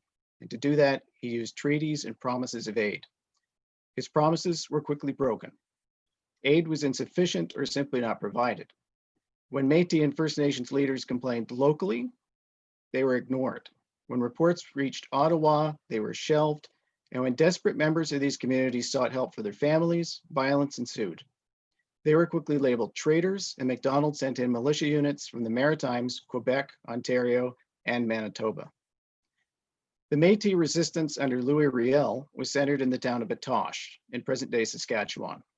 The militia, with 4 units, claimed victory there over roughly 200 Métis men, including teens and seniors. Riel surrendered, and the resistance was effectively ended at that point. That did not, however, stop the militia from pillaging homes and the parish church, while their commanding general pilfered the stock of a Métis merchant soon after the battle. Still, most towns in White Canada celebrated the victory and toasted the troops as they returned to their hometowns. This was also done for the dead. This is where we get to St. Catharines and Watson. Watson was a soldier in a Winnipeg unit, now the Winnipeg Rifles, who suffered a fatal injury at the Battle of Batoche itself. He had grown up in St. Catharines. His remains were sent back to his family for burial. The city and the local militia unit, at that point the Lincoln Militia, sought the family's permission to stage a public funeral in St. Catharines. They did. Afterwards, a citizens committee was formed to finance and raise a monument for Watson's grave. As you know, that monument eventually ended up on the lawn at City Hall. So a question might be, why City Hall? And I'm going to say reflected glory. The city wanted to mark its contribution to national defense, while the local militia unit wanted to mark the sacrifice of a local citizen soldier, one of their own. So we should note the figure depicted is not Watson, nor is it a member of the Winnipeg Rifles, Watson's unit. The soldier is in the dress uniform of the local militia unit. So for what it's worth, one of the things I find interesting about the monument is it is in itself an historic artifact.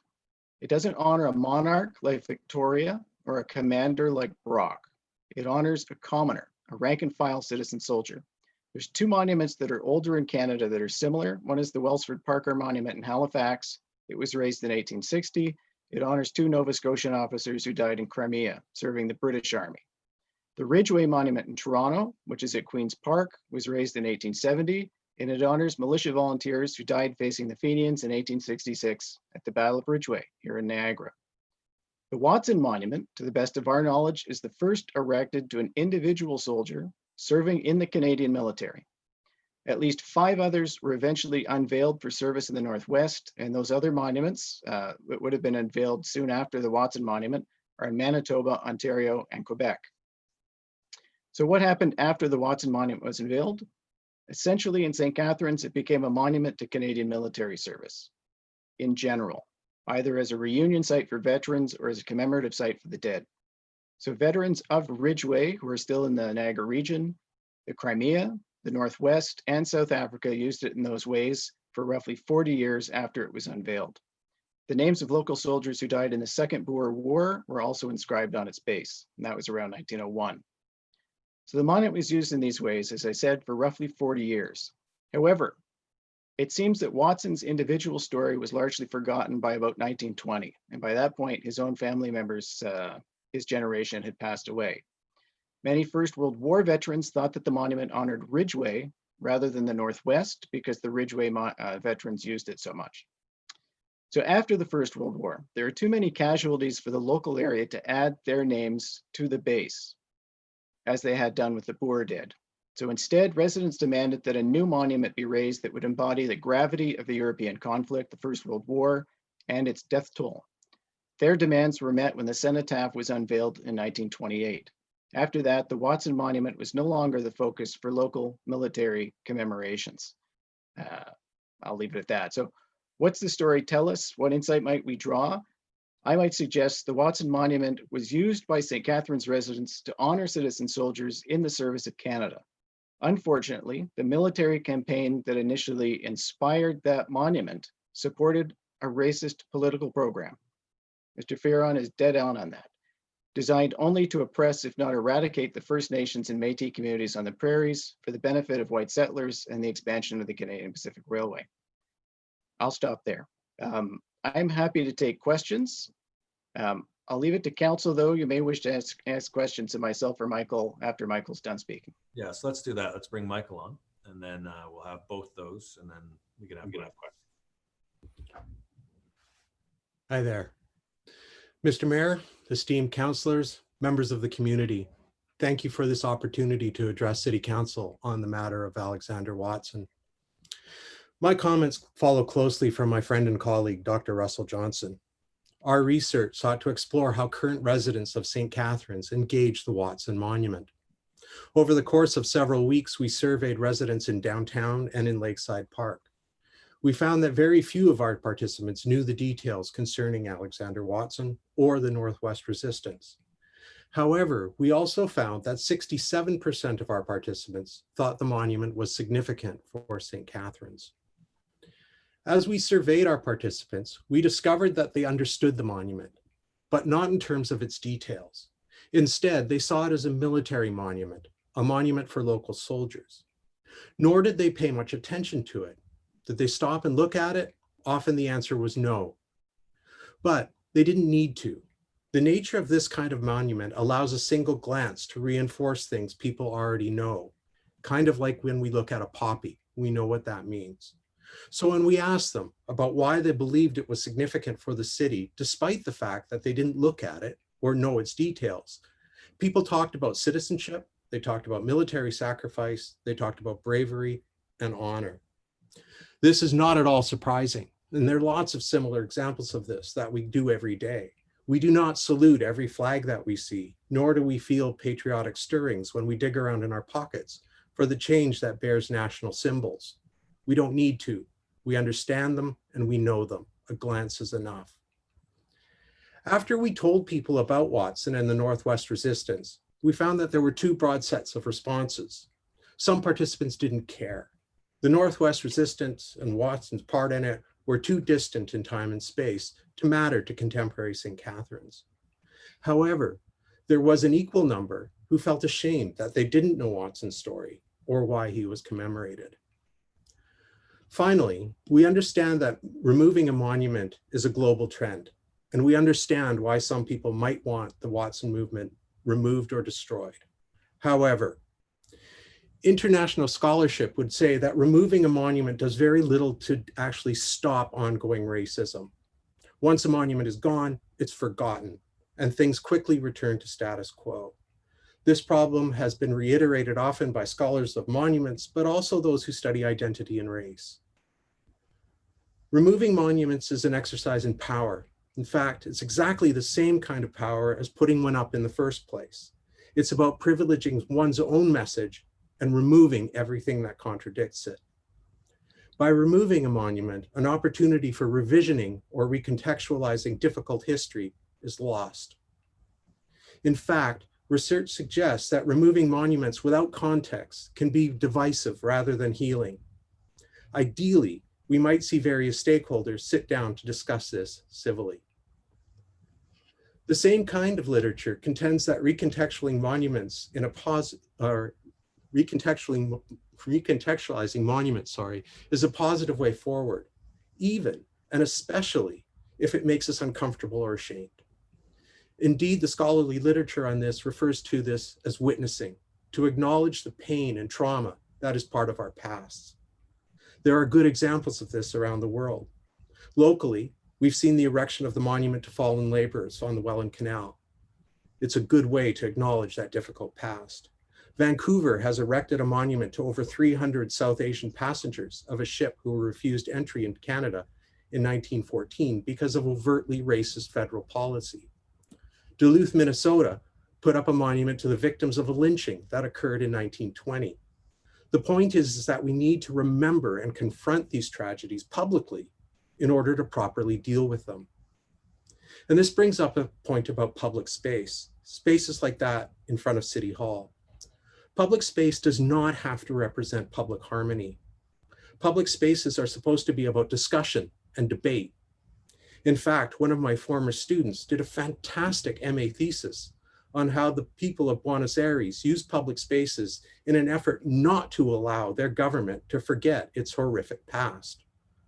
The point there was, like the monument to Niagara, Vancouver, and Duluth, is to keep those tragedies in public view, even if they are traumatic. Given these points, we commend Councillor Porter's redrafting of the motion. It looks a fair bit different than when it first appeared.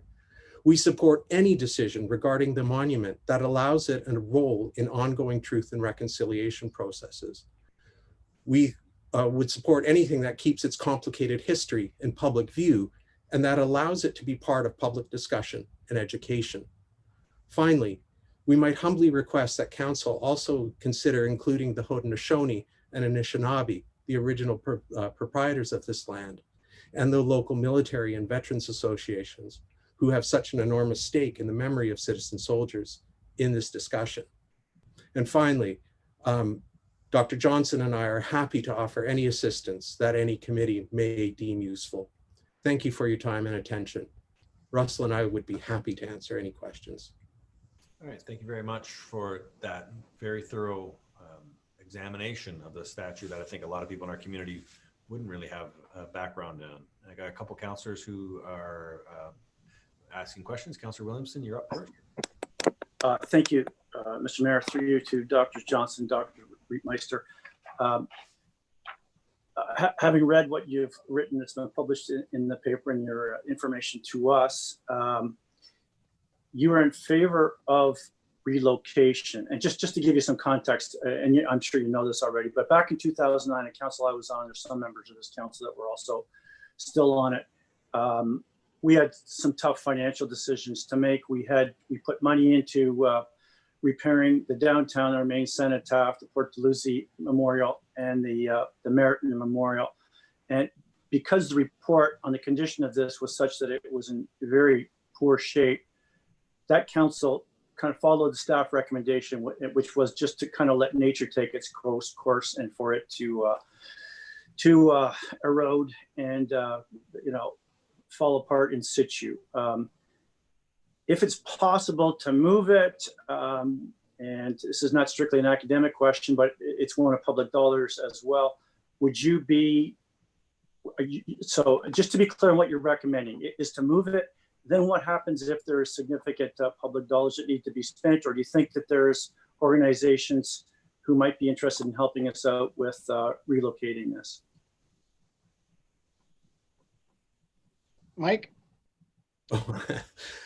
I don't know, honestly, if there would be ways of finding funding for this. I think one of the ways we would, or a council would have to proceed would be to ask various donors who might be interested in this. Our, I think, recommendation is that we recognize that this has been going on for a long time, this question. I mean, it goes right back to 1970 when the monument was first determined to be in rough shape. I think it has strong educative value. I think it's got strong truth and reconciliation value. So for me, it would be worth the effort to try and find funding to preserve it some way. And if that meant moving it to an indoor location where it could be preserved from falling apart entirely, fantastic.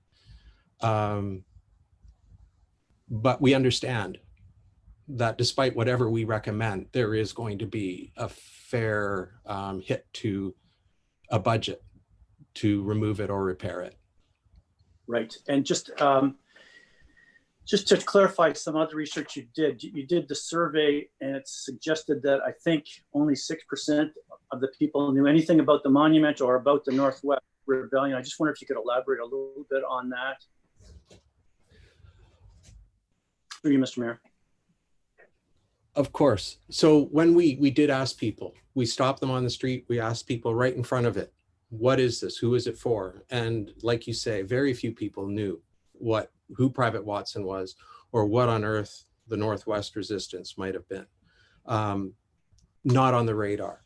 But I think one of the things in the paper that Mr. Fearon mentioned about a monument's work is never done is that the idea of Watson and the Northwest Rebellion had sort of disappeared, but people understood it and saw it as significant because it represented the lads who went off to war. And in fact, in another paper that Dr. Johnson and I wrote, when Corporal Eric Storm comes back from Afghanistan in 2003 or 2004, the parade, the remembrance is almost identical to that which we gave Watson in 1885. So there's a long history of this kind of memory. And again, it's not so much about the individual, it's more about the citizen soldier. People who, when they talked about this, they said, well, it's a good thing, we need to do this. He's one of the people that went off and served their country. Sorry, Russell? I just want to add, in terms of the financing and things like that, Michael and I don't think would really want to short circuit what a city committee is going to do in terms of making a recommendation about the statue.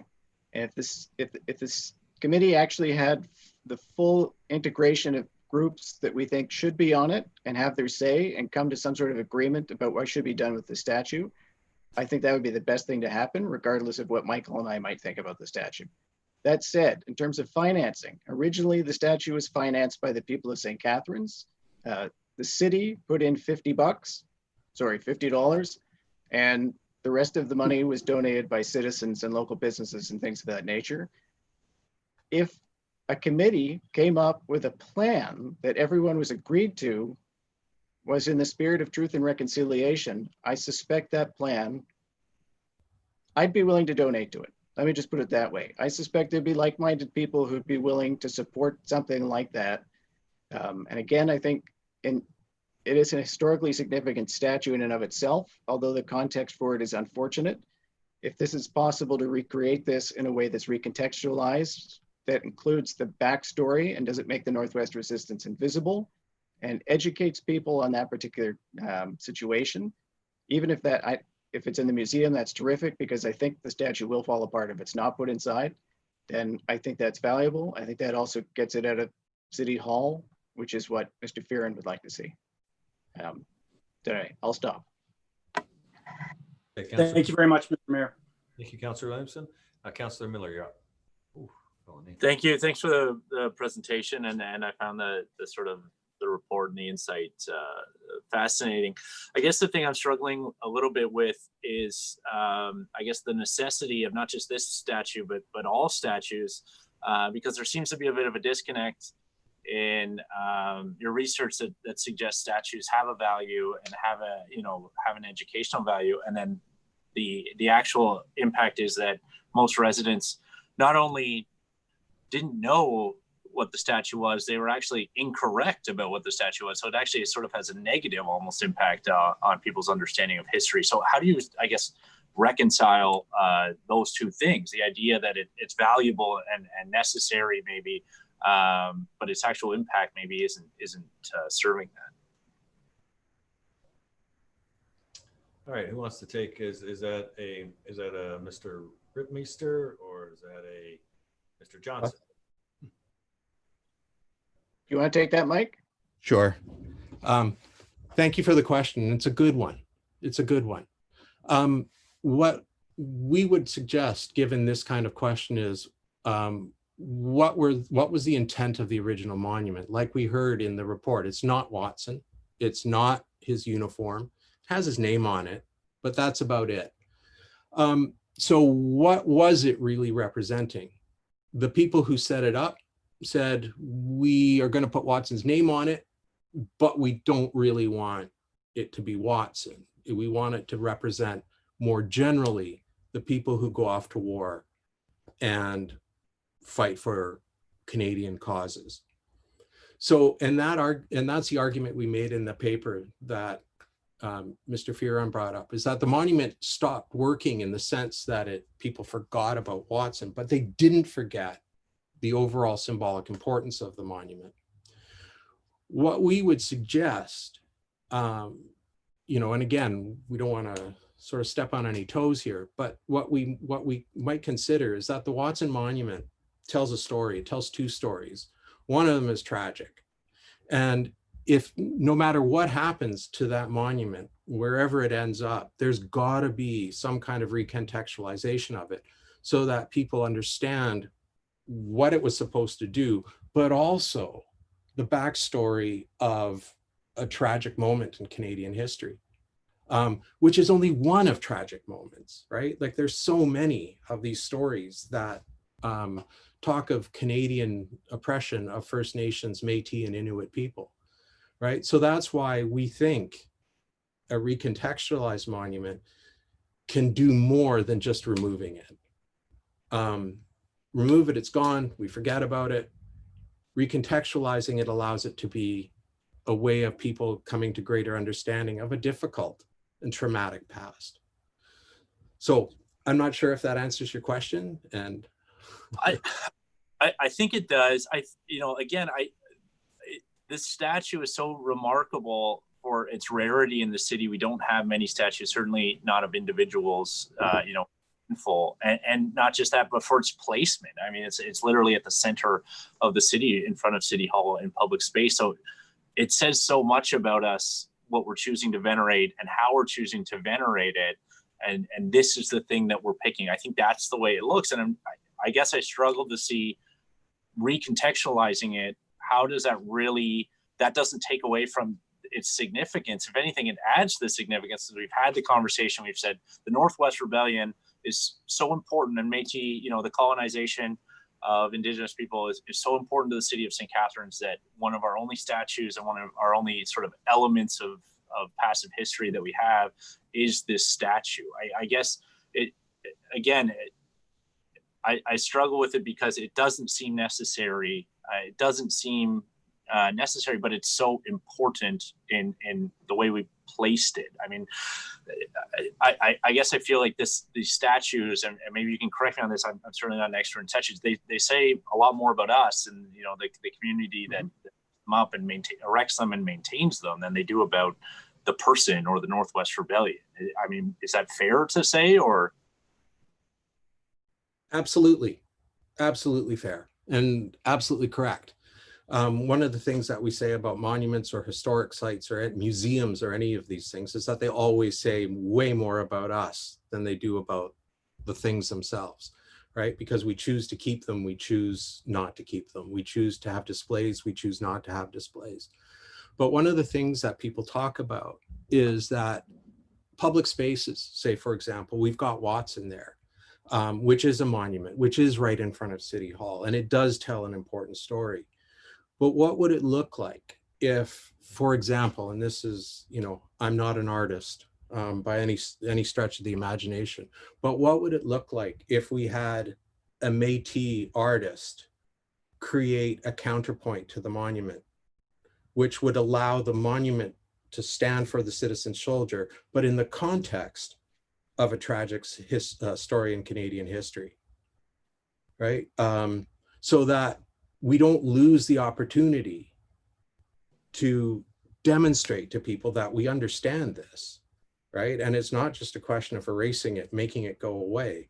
It's a question of confronting it and dealing with it, like the monument to a lynching, right? Why on earth would you do that? Except to make people pay attention to the fact that these are terrible things that our parents and grandparents and other people have done. And we recognize that now.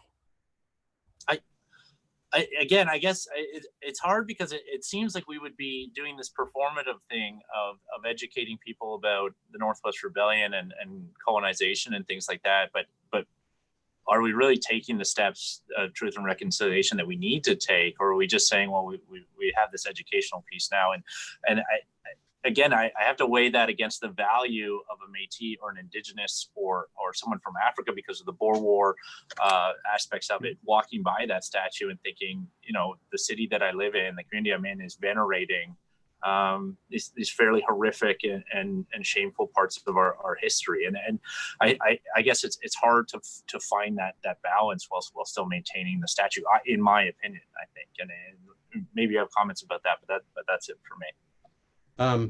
If I may, and very briefly, when we saw the original motion, like in July 17th, one of the first things that Russell and I said to each other is, why on earth aren't they talking to an Indigenous person? Like, why are there no plans? Why does it not mention, that before anything starts, we need to talk to these folks or get their opinion?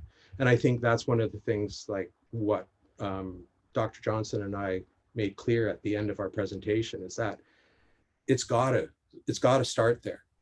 It's with, what do you think? What can we do? And if it doesn't include that, then it's just a bunch of white people making decisions for everyone else again, which is absolutely not what we want to do. Okay, thank you for that. Just reminding council that we do have another speaker and we do have a motion that we have to discuss. So if people can keep their comments as brief as possible and their questions as succinct, that'd be great. Councillor Kushner, you're up.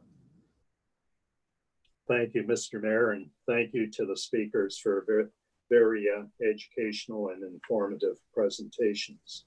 You've indicated that the statue has educational value, and I would submit that the monument does not glorify war, but it glorifies what you referred to as citizen soldiers, which is a term that I'm not that familiar with, who fought for their country. And if that's the case, could we not expand and have a plaque which condemns the war itself, but is a monument to soldiers who've given their life for our country?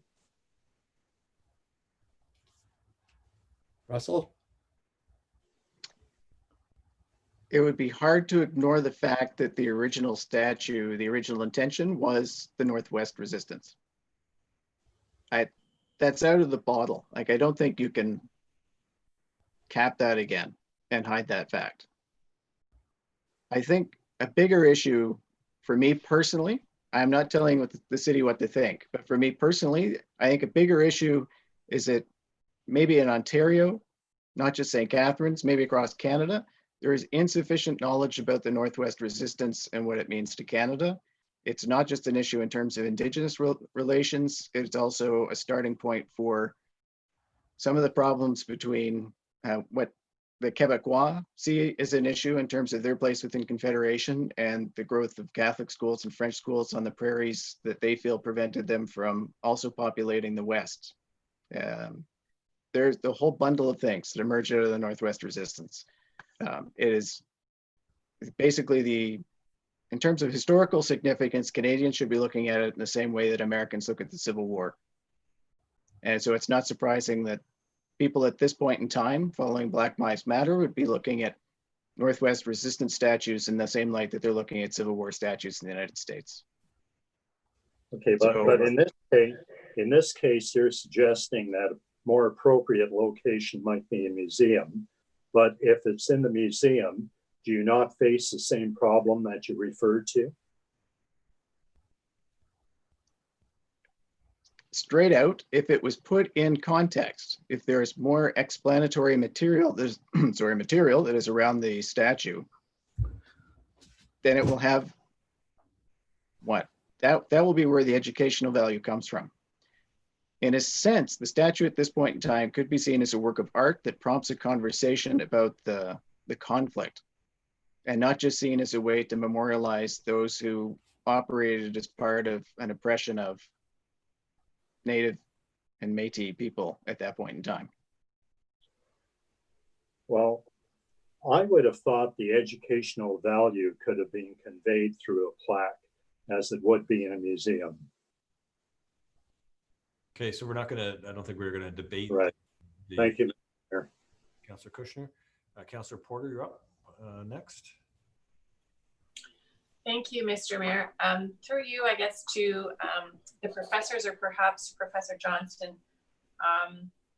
We talk about history and trying to learn history, and this statue or monument has become a symbol of fellows who've gone off to fight for their country.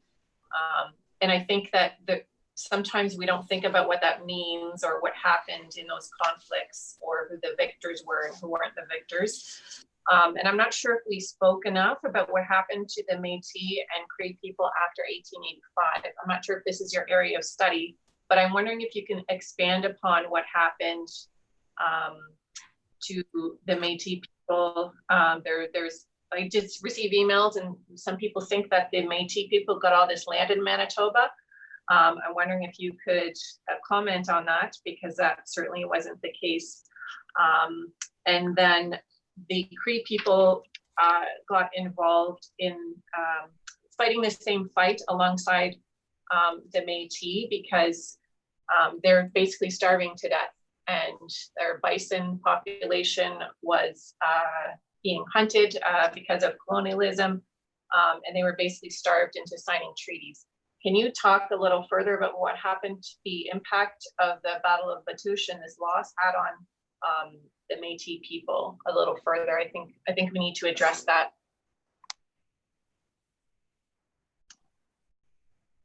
There have been books that have been written about this particular topic. It's not my area of expertise, and I'd be reluctant to speak to the long-term consequences in any detail, and just because I can't speak to that experience. However, some of the studies have suggested that the knock-on effects, certainly within the Métis community, lasted 100 years, in part because, well, certainly within Batoche, the pillaging of the village, burning of farmhouse and things of that nature, the death of a number of leaders and basically young men within the community set back the community a generation or two. And that there were children who would have survived the Battle of Batoche, who would have been in the town at that point in time. If they were, let's say, if that's the 1880s, by the time they were in their 70s and say the 1950s, they're grandparents, and they're passing that down to their children. So their children these days would be in their 50s or 60s, 70s. The historical memory of that particular episode is still very much alive within those communities. And I'd encourage people to go and find the studies that have been written about that and some of the personal books that have come out about that for yourselves. They exist. I'm feeling badly because I can't remember the best one. The best one just came out in the last year or two. But those exist, those studies. And so further, the Northwest Rebellion led into real marginalization of all of the Aboriginal population in Western Canada in terms of residential schools. Is that your reading of history, that it led to a reservation system, the church-run schools?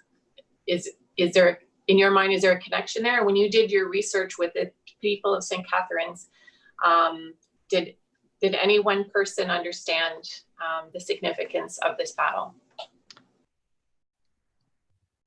At the time, I would things like residential schools and other policies would have been parallel. They do not necessarily come out because of 1885 itself. So they're parallel policies. They're developed by different governments at different points in time. Were there people in Niagara who understood what was happening to the First Nations in Métis? Yes.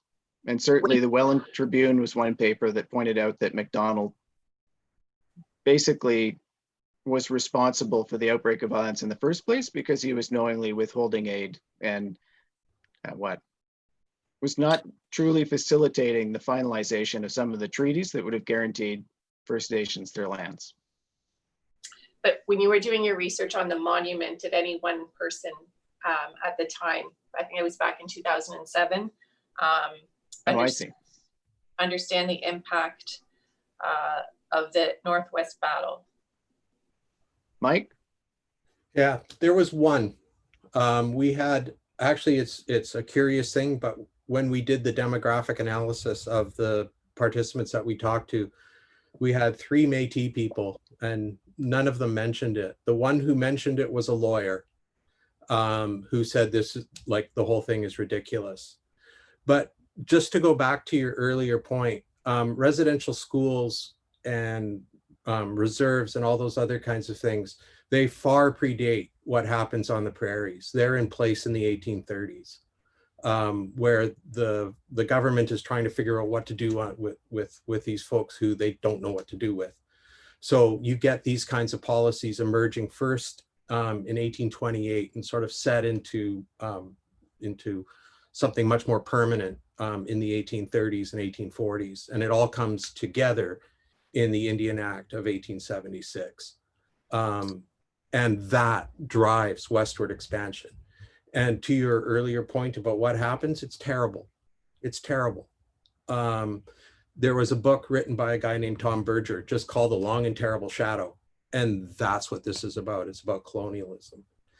And that's why I think that we see this Watson Memorial as, yes, that's what it is, but it needs to have another story told with it, right? It is a heritage artifact on its own, right? It's one of the first monuments to a citizen soldier in Canada, but it's also a monument to this terrible story.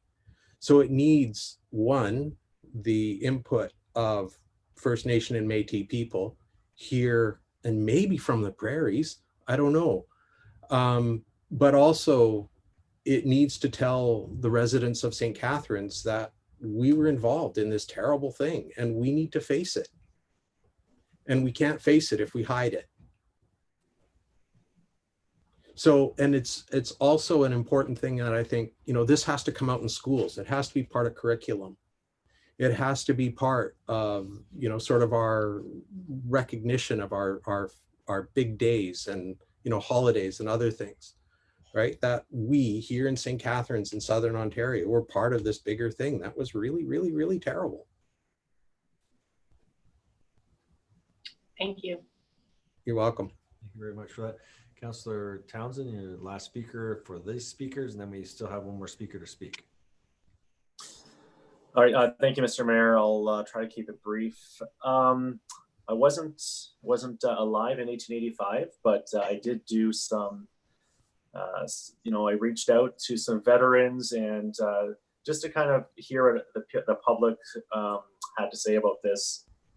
And a lot of people, as you did discover in your research, a lot of people really didn't understand the focus of the statue. When I did speak to some veterans, 2 veterans specific, they did believe that the monument in front of City Hall was a monument that would honor all young soldiers who have fought for Canada, not specific. However, the name Watson does tie it specifically to a specific resistance or war. My question to the 2 presenters, and thank you for coming in as well and presenting and educating us on some stuff today. Would you be in favor of covering up the name and having an educational plaque? I'm hearing sentiments that you might not be, but I just wanted to kind of understand further as to why you might be not in favor of having it covered and having some type of educational plaque out front, identifying it as either an unnamed soldier or a young soldier who has gone before us. And the reason I bring that up too is because the actual monument, from what I do understand, is not an actual replica of the individual Watson. It's just a generic soldier, from what I understand. Well, for me, I would say I would rather see a committee appointed by the council determine what should happen with the statue. I wouldn't want to prejudge what that committee says, again, because Mike and I aren't members of representative groups who should have a say in this particular matter. So I'm happy to speak about what we know about the statue and how it's been used in the past, but I don't presume to speak on behalf of any of the equity seeking groups who want to discuss this or people who might feel like they have a stake in it. For example, the 90th Regiment or the Winnipeg Rifles in Winnipeg, or the local militia, the Lincoln and Welland Regiment that helped to put it up.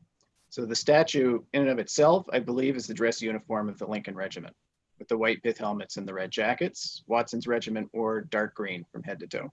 They were riflemen. So in that sense, removing the name at that point, I would say any alteration you make to the statue, at this point, you're changing the artistic form that existed as it was created. Recontextualizing it would at least maybe preserve the form, but offer far more context about the Northwest that would create the educational moment. The other thing is what creates the link between the Northwest and St. Catharines and makes this a St. Catharines story is Watson. So whether or not you appreciate Watson's role in a racially oppressive regime at that point in time, that's the link, is Watson and his service in the Northwest Field Force in 1885. So the other thing is, in terms of leaving it in place, my understanding is it is going to crumble if it's left in place. So it has to be moved anyway, to the best of my knowledge, if it's going to be preserved at all. But that's up to the committee. I think that was in a report that came out about 10 years ago, and I believe Councillor Sorrento or Councillor Kushner has already made reference to that. Does that help? Yeah, it does, and I appreciate it. Thank you so much. Thank you, Councillor Townsend. Okay, that was Councillor Kushner who made the reference to the earlier report, and thank you for the presentation to the 2 gentlemen. We have another speaker coming on. We'll ask the council coordinator to bring in Bergen Steiger. Everyone hear me? There you are. Yep. Awesome. Great. Okay. Mr. Mayor, honorable councilors, thank you for the opportunity to speak to you this evening. I'll try to keep it short. My name is Bergen Steiger. I'm a resident of the city, and I think it's important before I begin that I express my opinion of the Northwest Rebellion. In my opinion, it was an unmitigated tragedy in Canadian history. Keep in mind, we went to war with our own people, and that is sad by any metric. That being said, my position on this motion is that the statue of Private Alexander Watson and his place in front of City Hall is well-deserved, well-earned, and I think it should stay there. I'll start my first point off, and I'll quote an article I believe was already mentioned, published in around 2007, Awaken Anon, the Tales of Valor. And they say here, it was no longer a grateful community's private memorial to a valiant son, but an official endorsement of the citizen soldier. The monument's implicit message honored patriotism and civic duty. Private Alexander Watson is the spitting image of civic duty and patriotism. He's an individual who left all the security of his home and all the comforts that entails, his fiance, his home, his family, to go lay down his life for his country, for us, really. And I'd say by virtue of that sacrifice, not only is he a hero, but also he's deserved a place in City Hall. My second point is, if the city wishes to tell the story of Private Alexander Watson, which I think we should tell it in the most Canadian way we know how. And I'll ask the councillors to recall the story of General Wolfe and Montcalm, who died fighting over the city of Quebec. Now, as I'm sure you're aware, these two generals were adversaries. However, their stories are deeply and intrinsically Canadian. And like they should, both stories are told in Quebec. Now, I will add to this that I do believe that it's high time that the Indigenous people and the Métis communities have an opportunity to add their story to that monument. And I believe that would be probably a move that the citizens of this city would roundly support. My third and final point, and the point that I'd say is most visceral to me, is I am deeply worried about the precedent this motion engages with. To think about it this way, what will happen in a short span of time from now when the Afghanistan war becomes a sticky political issue? What will happen to the commemorations of our sons and daughters when we decide that we no longer want to see them in the public sphere? Will their monuments be censored, torn down, and removed and put away to a quiet corner of a cemetery? And frankly, as a Canadian, I'd really prefer not to see that happen. I'll also add to this that I read through the 94 calls to action that the Truth and Reconciliation Committee published, and there's nothing, at least in my opinion, that would warrant the removal of a statue. Anyways, once again, I thank you, councillors and Mr. Mayor, for the opportunity to speak to you this evening. Enjoy the rest of your evening, and God bless. Thank you, Mr. Steiger. I appreciate that. Any questions of the presenter? Any questions of the presenter? Councillor Miller. Thanks for the presentation. Thanks for taking the time to make it. I guess as someone who's in favor of the statue remaining and in venerating Watson, which of course fair opinion to have, how do you feel about the fact that the statue doesn't seem to actually have the impact of that most people don't seem to actually understand who Watson was, what he did, or anything like that? Well, I would ask, and I would say that's not necessarily a fault of the monument. I'd say that's a fault of our educational system and maybe even our city for not telling that story, I'd say, in the most appropriate fashion or even in the most extroverted fashion. We know about the Victoria Cross winners in this city. We know about our Afghanistan war dead. I don't know why we don't know about Watson. I feel that's an unfortunate tragedy in its own right. So would you like to see sort of an update maybe to, like, if it's going to stay there or something like this, it should be changed in some manner to make it clearer? Or well, I'm not sure if I would change the as one of our I believe professors here said that I would not want to change the artistic representation of the monument. That being said, as I said earlier, I think it'd be a roundly approved move to add a commemorative plaque to the Métis and to the Indigenous people who were on the other end of that story to help, I guess, maybe not modernize, that would be the wrong word, but to help extend the awareness of that story, as I think it's very important to the city. Okay, fair enough. Thanks again. No problem. Thank you. Thank you, Councillor Miller. I just have one quick question to Mr. Steiger. We do have a wall of honor outside of City Hall that has a list of all the names of those who have died fighting for our country. So I guess the question is that not more of a fitting place for Watson rather than are all the people, and there's quite an extensive list of men and who have died fighting for our country from our city. So it doesn't, in your opinion, is Watson more important than the, I lost count of how many people we lost in World War I, World War II, Afghanistan, the Korean War. Is he more important than any of those other men? I certainly wouldn't say he was more important. I'd say he sacrificed himself with the same values those men did, the same understanding that you go forth for your country. That being said, I believe the message of removing a monument is very powerful, and I'd be concerned with what message that might send and what precedent that might produce. Okay, thank you. Okay, so we have all 4 presentations have been made. Can I have a motion to receive all 4 presentations by the public delegation? Councillor Townsend, Councillor Porter, all in favor of receiving the delegations? That's carried. And we now have a motion on the floor. And Councillor Porter, I'm going to ask you to introduce the motion. Some of the councillors, we've already articulated what our positions are. So being mindful of the time and sort of the direction of here, which I don't think there's a decision being asked of council here, except for the forming of something. So I'll ask Councillor Porter to introduce it, and then be mindful that this could be an iterative step to get to somewhere else. So we may not have to debate the overall merit of what people are talking about today. So to Councillor Porter. Sure. The motion states, whereas in 2009, the city's cultural services director presented condition assessments, which was commissioned to identify how deteriorated some of the city's outdoor structures are and what is needed to maintain and restore them. And whereas the same report identified the private Alexander Watson monument at City Hall had urgent deterioration issues that must be addressed, staff were asked to develop a 5-year outdoor art and memorial restoration strategy to be considered in the budget. And I believe that this statue at the time, this is my side comment, would have cost over $100,000 to restore.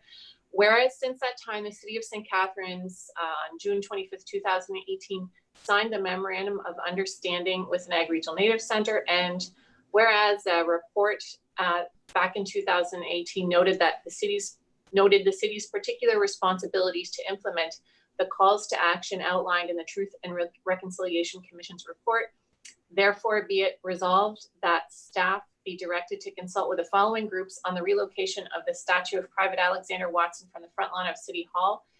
So the Heritage Advisory Committee, the Public Art Advisory Committee, the Anti-Racism Advisory Committee, Descendants of the Watson Family, the Niagara Métis Council, the Métis National Council. I would also like to add in here the Niagara Regional Native Center. We are on the traditional territory of the Haudenosaunee and Anishinaabe people. So Evan, if you could add that, that would be great.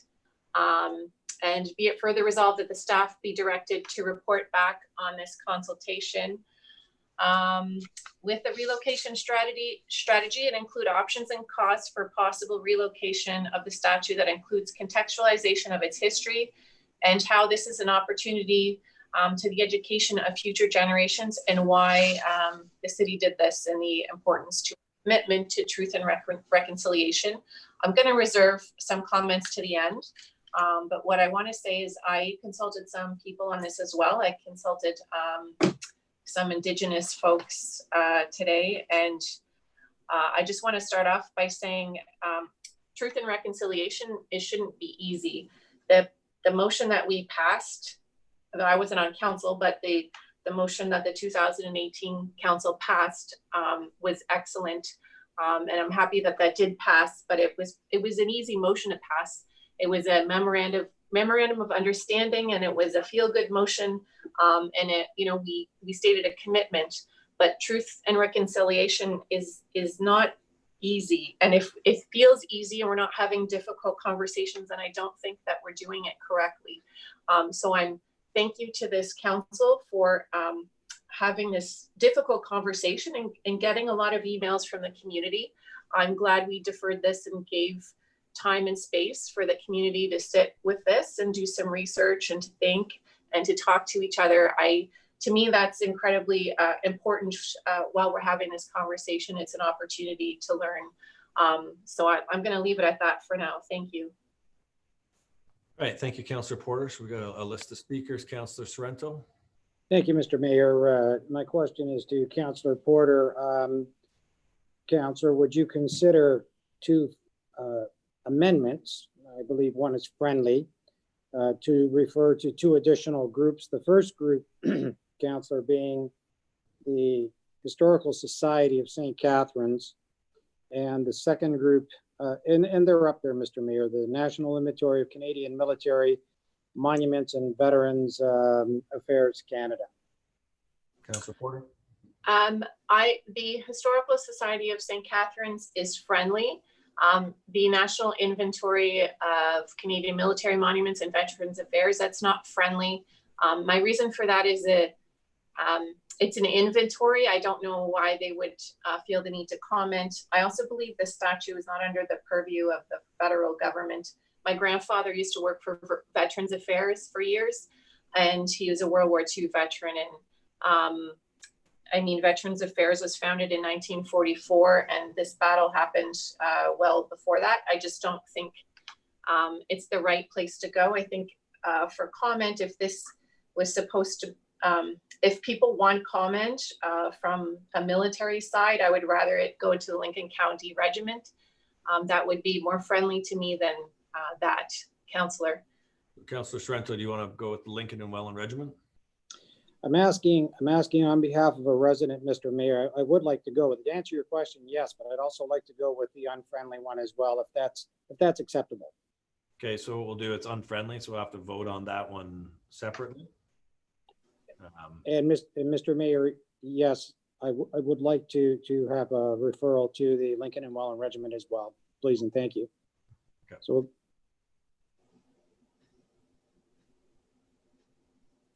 put association, because as a regiment, they may not be able to participate in discussion, but as an association, they may be able to. Just semantics. Okay. So we'll have to, Evan, we'll have to vote on that one when it comes down to the vote. Thank you, Councillor Sorrento. Thank you. Next, Councillor Williamson. Got to turn on your mic. Thank you for the reminder. I was on the council in 2009 that, well, we chose to, keep in mind that we have a certain budget for maintaining statuary in the city. We chose to invest in the restoration of our main cenotaph, and as I've already said, Meriton and Port Dalhousie memorials. And that work was carried out. At the time, we were informed that the Watson Memorial was an advanced stage of deterioration, and it was going to be very difficult and expensive to restore, as Councillor Porter has noted.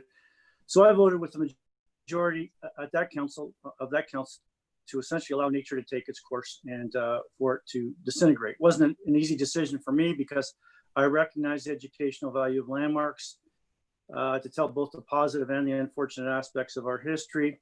And not the least, I also comprehend the negative connotations of it as a symbol of the brutality exacted on our First Nations and Métis people in Northwest Rebellion. And afterwards, as Councillor Porter has noted, there is consequences to actions, effects to causes as well. So, and then of course we had the subsequent hanging of Louis Riel in 1885, which coincided the same year as the last spike was driven in for the CPR.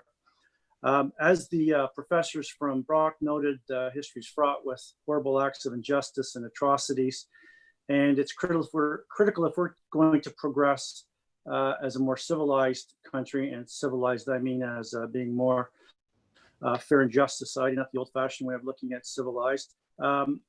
We can't ignore this cruelty and the evil that has happened.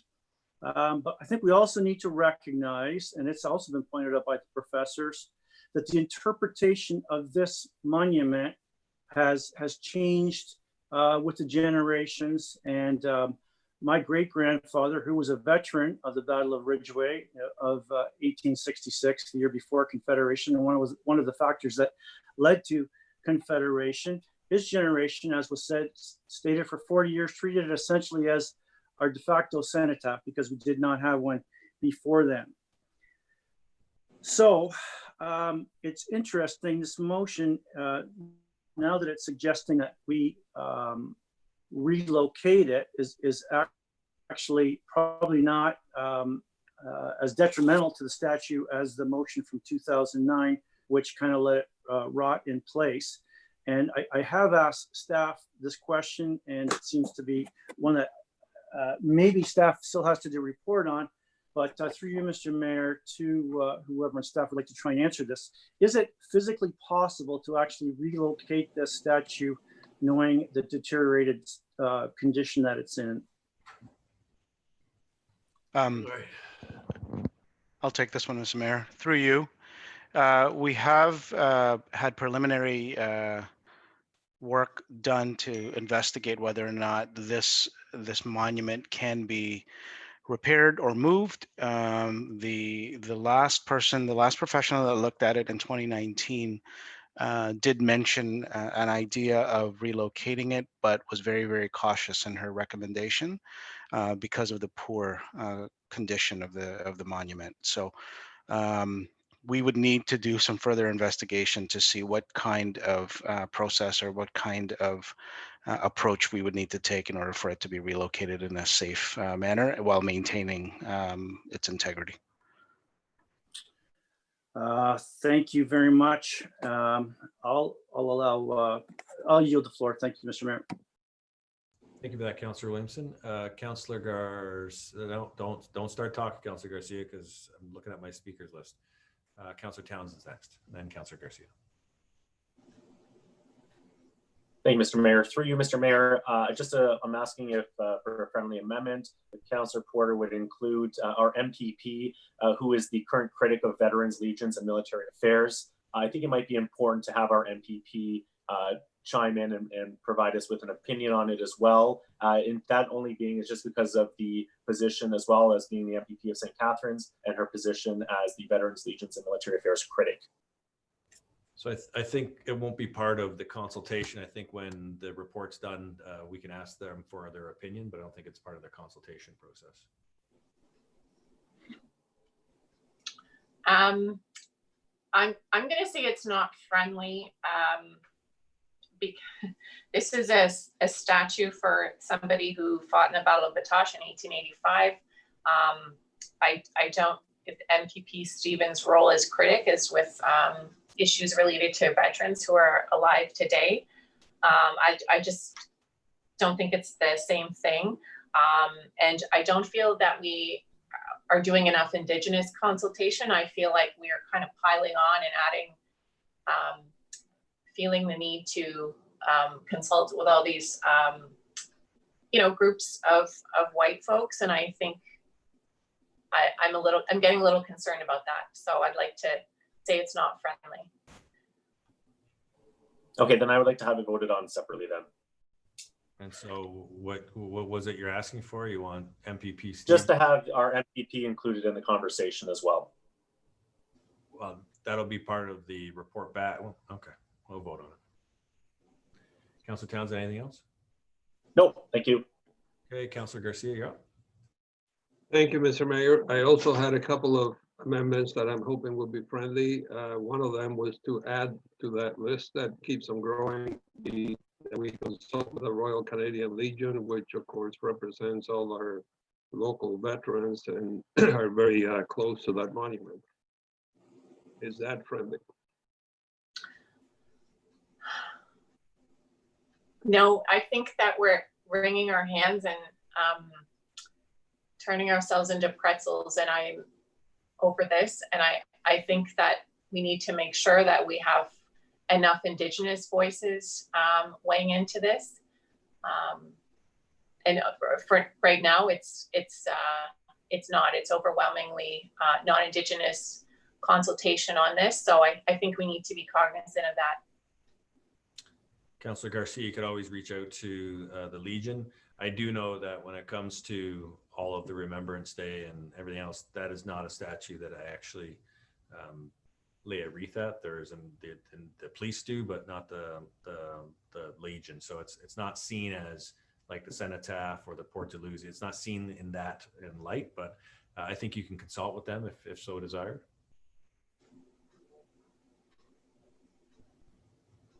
You might want to. Mayor, sorry, I would like to add that to the people, the people that Councilor Sorrento had to vote on separately. I think that they should be part of the consultation. And my second amendment that I would propose is that last clause that says, be it further resolved that staff be directed to report back on this consultation with a relocation strategy and include and so on. I believe when I listened to the professor speak and all the experts, that that wording kind of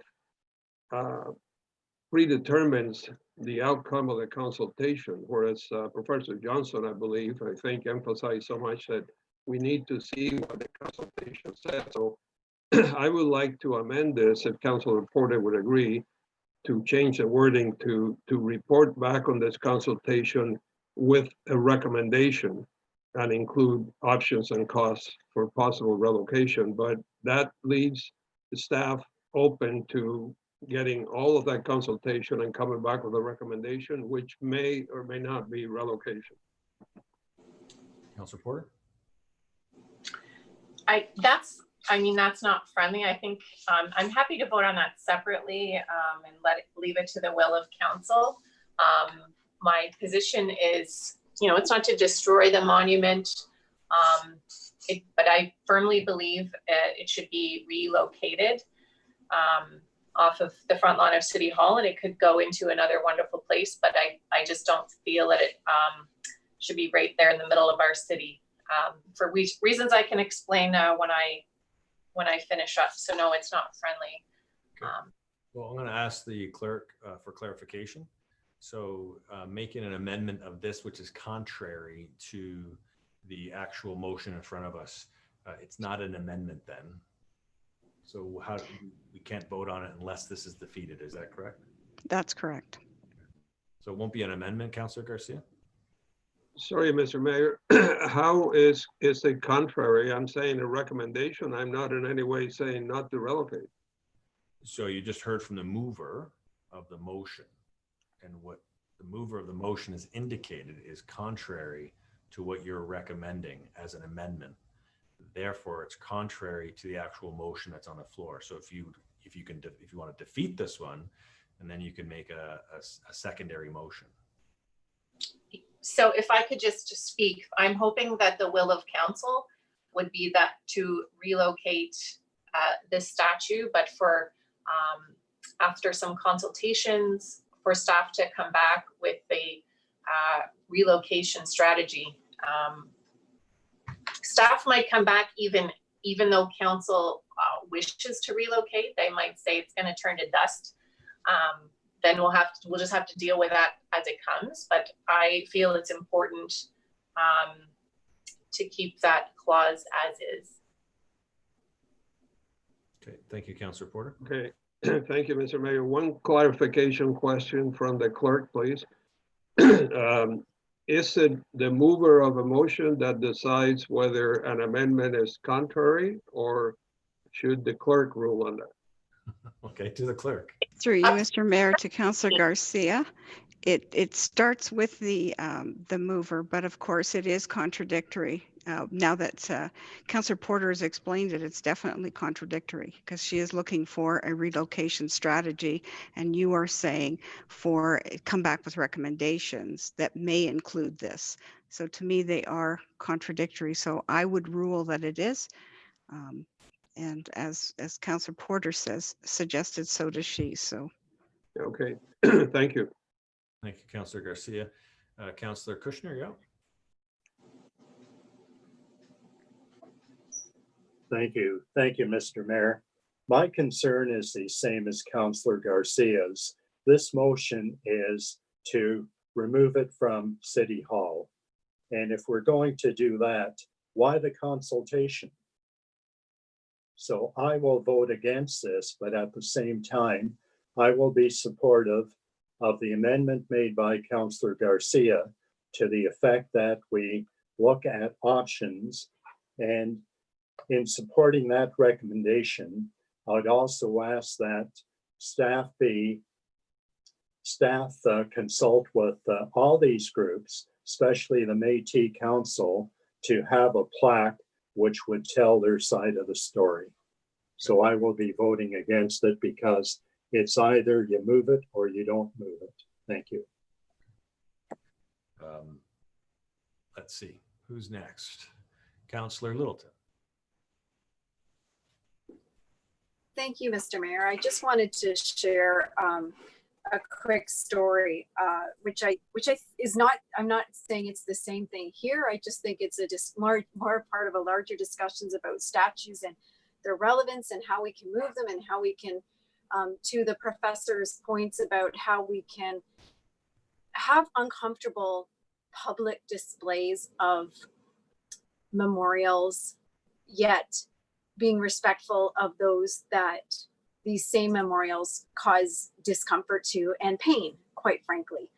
I was in Spain in 2003, and at the time, the Spaniards were in the process of removing all of the statues of Franco. And obviously, when a country was removing those statues, the people had, it brought all of that turmoil, all those thoughts, all of what those people dealt with through his reign is the reason why they want to get rid of the statues. And of course, there were some people that were arguing at the time, well, we can't get rid of all the statues because we'll forget what happened and we won't, we won't be able to talk about it and we should just leave them there. But I think we're kind of in the same situation here where we have a statue that clearly causes pain to members of our community.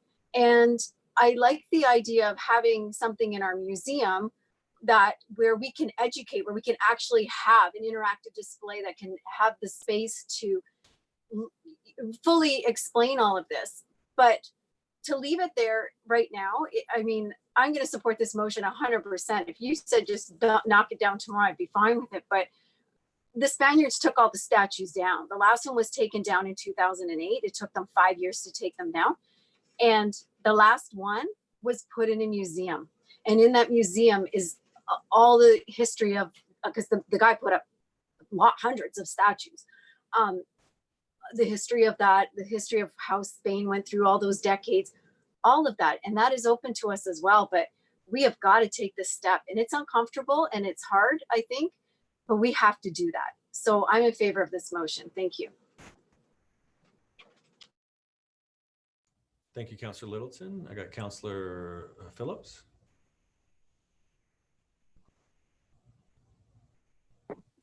Thank you, Mr. Mayor. I can't support the motion because it tells us we don't have a choice. We have to relocate the monument. We don't know what kind of condition it's in order to relocate it. It could be disintegrated in some people's minds. That's fine, get rid of it anyways. But I don't feel that way. As Dr. Rittmeister said, he was a citizen's soldier. No, he was no more important than anybody else's name who's on that plaque at City Hall, but he represents what it is to give your life for your country. Unfortunately, in this situation, it was a terrible tragedy and something that should never and will never be repeated in the history of Canada. And that has to be remembered. I liked what Dr. Rittmeister said as far as with the statue, which in some sense should be preserved, there should be something provided by a Métis artist beside it to represent the tragedies and the difficulties they've gone through. But with that, I also believe that the city should have some type of a historical, if you want, storyboard, name it what you want, at the site, at City Hall, where people can go onto the grass at City Hall when we're raising flags, whatever, to recognize the history that went behind Private Watson and the tragedy of the Northwest Rebellion, but also to commemorate in some way all the soldiers that fought for Canada in the past. To me, I think that's very important too. He was a private. He didn't make, he was sent to war and he was told what to do and he lost his life. He didn't make decisions. He just did what he was told. And if he didn't do that, he'd be charged with treason and he'd probably be shot too. So he was a young man who represented his country. Our ancestors found a way to commemorate him, and I respect that. I certainly see the tragedy of the Northwest Rebellion, and I think the city's done a very good job in truth and reconciliation. I think we should continue doing that by educating as much as possible on the front lawn of City Hall. Thank you. Councillor Phillips. Just to clarify, Councillor Phillips, if you could turn your mic on again, you had made a comment that you want to see the other men and women who have fallen during the war. You want to see them commemorated as well? No, what I'm saying is that they are commemorated on a plaque at City Hall. They are just equally as important as Private Watson. It's just that Private Watson being, if you want, the oldest commemorated soldier, he's commemorated. But in my mind, that's a way of commemorating all the soldiers and of men and women who have fought for Canada and lost their lives. So that, okay, because I'm getting confused because the cenotaph is for that, and but you don't want to reimage this to celebrate all the people or to remember all the people who paid the sacrifice. Is that what are you insinuating? That's right. So you'd like to do both? I see that. I see him as the first of many in fighting for the country. And that's how he's commemorated. We commemorate the rest of our people at the cenotaph each year. Okay, just clarification. Thank you. Next we have Councillor Dodge.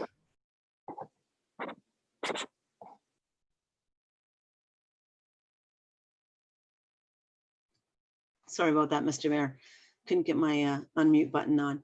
I guess this doesn't pay to speak last to this, but some of my other councillors have very eloquently represented what I feel as well, that I don't support this motion. I thought that it was more of an inclusive thing, that these people were going to be consulted and then they were going to come back with some recommendations on what they felt was the best way to proceed forward with this. So the way that it's written right now, I will not be supportive of this motion. Okay, thank you, Councillor Dodge. Councillor Dodge, when you say these people, who are you referring to? Sorry, I shouldn't say these people. The people that are being put forward, like all the people listed, where they're asking for what I thought was they were going to go back and they were going to speak with everyone and, you know, make a recommendation, whether it be relocation, what other people have said with making some other statues there, or recommendations of honoring the other people that, you know, this is supposed to represent. Okay. That's what I mean. Okay, thank you. And then Councillor Miller, you're up next. Thank you. Again, thanks to everyone who presented, and definitely a big applause to Councillor Porter for bringing this forward. I know it sometimes puts a bit of a target on your back. So thanks for doing that. The one thing that, again, I have trouble escaping the necessity of the statue or lack thereof. But more than that, I think what we've heard is that it needs to be moved, is that it's either going to disintegrate, which I can't imagine anyone really wants to happen, either if you're pro commemorating Private Watson or you're against commemorating the Northwest Rebellion. At some point, we're going to have to do something with the statue. So I actually don't find that be a further resolve clause all that controversial, since at some point we can kick the can down the road if we don't, you know, if we don't have the courage to deal with it now. But at some point, we're going to be talking about relocating the statue. So let's put that on the table and let's let these groups and this committee have some input in it. And I do want to, though, touch on the idea of this committee. You know, the equity seeking committees, very near and dear to me, and I know Councillor Porter as well. We were members of the Niagara Region Anti-Racism Association before we got elected. When we got elected, I'm sure it was one of the first conversations we had with clerk staff about setting up these kind of committees. So they're important to me. It's important to me to get that insight. But we should remember, and the idea that, you know, we're 12, 13 white people sitting around making this decision, that is true. But we can't just lay the burden and the labor of making these decisions on racialized and marginalized people.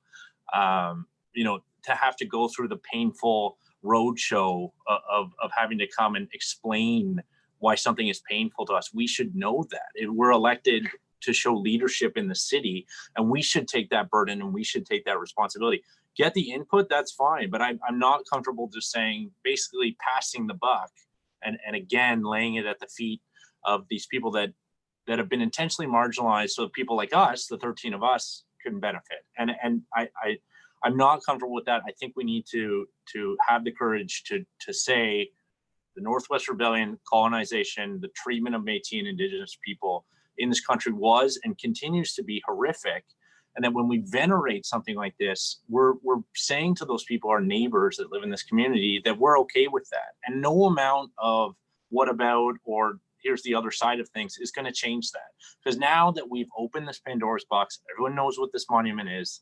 Everyone knows what it represents and what it commemorates. So, it is incumbent on us, I think, at some point to step up and say the right thing to do is to remove the statue, to honor Truth and Reconciliation, to finally start to do right by the Indigenous and other marginalized people in our community.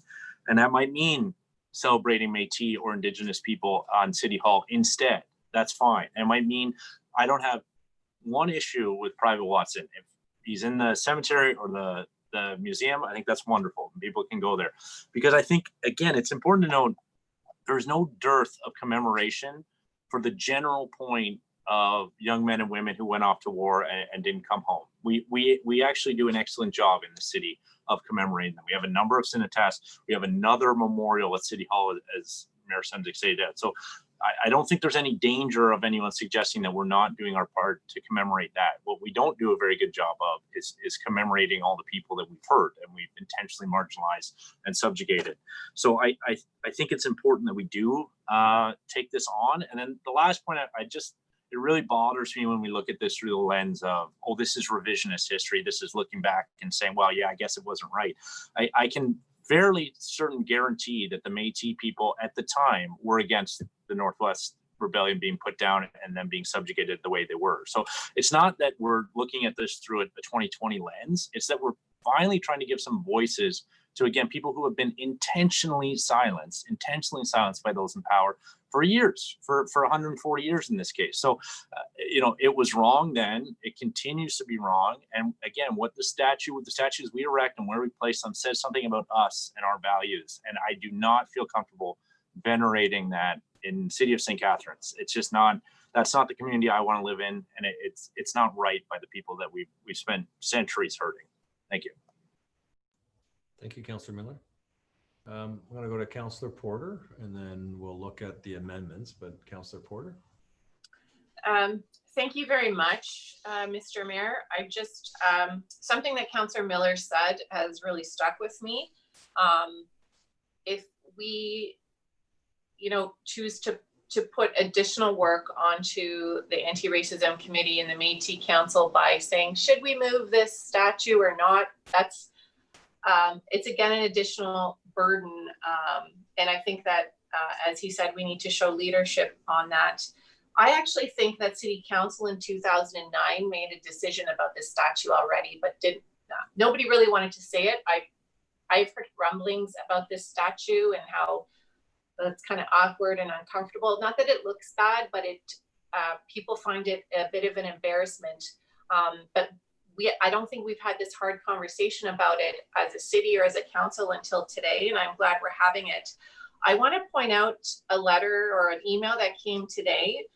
It actually came from the great granddaughter of Colonel A.T.H. Williams, who was Private Watson's commander.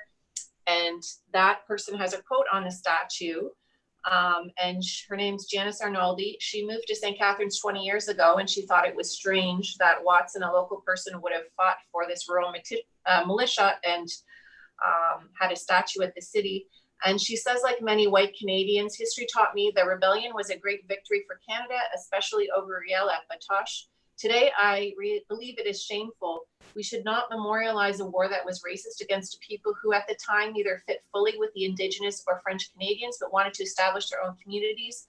Instead, the Canadian government was trying to take away land rights that was given to the Métis. Society has to progress, and I don't support keeping something because it is old and has always been there. It's a statement of white privilege at a time when we need to work hard to eliminate systemic racism in Niagara. I'm struggling. I believe this was an important part of our history and something we need to talk about. But I'm still questioning why we would need to add further plaques about the Métis and this battle on the front lawn of City Hall. Is that the appropriate place to kind of pile on and just keep adding plaques to try and make this right? I just don't see it. This happened hundreds of kilometers away from us. We happen to have a statue because a man, from what I understand, moved to Manitoba to follow a woman and signed up to the militia out there and happened to pass away. And now we've got the statue on City Hall. And talking to my friend Patty, who's Indigenous, you know, her perspective on this is that statues don't teach history, they send a message. They honor the victors. They help us to nourish a sense of superiority of one group over another. And as white people, we might not see that, but we have to listen to people who are been affected and who tell us these things. And I have people worrying about other statues or other names in the city that are problematic. And I'm not afraid to continue having these conversations. But we're not doing this to denigrate the memory of Mr. Watson. We all have stories of racism in our own family that we have to deal with. I certainly do. My grandmother we're from Cape Breton, and she was afraid of the Mi'kmaq people in Cape Breton and taught that fear to my father. My father would hide in the back seat when they traveled through reservations in the car in Cape Breton, and taught real racism in our house. I grew up with my father watching Westerns, loving John Wayne. I have to tell my father that I was the one that got rid of his John Wayne picture. I never told him that. He doesn't know where it went, but I got rid of it 20 years ago. Sorry, Dad. And I have to spend a lot of time unlearning a lot of this racism. And I think the discussion over this statue is long overdue. I think as kind of the dominant settler white folks that we are, people of privilege and in positions of power, it's easy for us to say, well, the statue means something else to us now, but who does that mean? I think we're talking about ourselves as white people. We're not, we have to be really careful because we haven't heard any voices today from anywhere else, from Indigenous folks. There is a consultation process here. We did defer this motion, and we got lots of feedback on it, which I think was really important. Consultation is going to happen with this motion. I want everybody to understand that. I think it's incredibly important that we relocate the statue. We already decided back in 2009 that it really doesn't require an investment by the city. An investment is going to cost $125,000, and when we have the museum sitting there needing $100,000 towards their new strategic plan, which isn't funded yet, and our culture committee needing $100,000 for their new culture plan, we have to be really strategic and think about where we're investing our money. So I'll end with that. I want to thank council for this discussion and thank the community for the emails, the very thoughtful emails coming from all sides. I think this is an important conversation, and I'm glad it's going to these committees. I think this is a lot to work on, and I thank them in advance for the work that they're going to do on this. Okay, thank you, Councillor Porter, for your leadership on this as well. I'm going to reserve my comments until we finish the amendments. So if we can get to the amendments, see if we can get those added in. I don't think we need to speak to the amendments. Councillor Garcia, that the National Inventory of Canadian Military Monuments and Veteran Affairs Canada. So that would be a consultation. We would find a way to get in touch with them. And let's go with that amendment first. That was not me, Mr. Mayor. Councillor Sorrento. Okay. No, that wasn't mine, Mr. Mayor, not for the Royal Canadian Legion, thanks. were you not the National Inventory of Canadian Military Monuments and Veteran Affairs? I am, Mr. Mayor, but the clause you're referring to is Royal Canadian Legion, and I didn't move that. We're going with what's in the red. That's the one The being. one that's in the red. Yes, that's mine. Okay, so all in favor, do you want to do a roll call on this or just show of hands? I'm going to have to do a roll call because I can't see. Okay. Okay. Counselor Dodge, Yes. Counselor Garcia, Yes. Counselor Kushner, Yes. Counselor Littleton, No. Counselor Miller, No. Counselor Phillips, Yes. Counselor Porter, No. Counselor Sorrento, Yes. Counselor Townsend, Yes. Counselor Williamson, Yes. and Mayor Sendzik. Yes. And that's carried.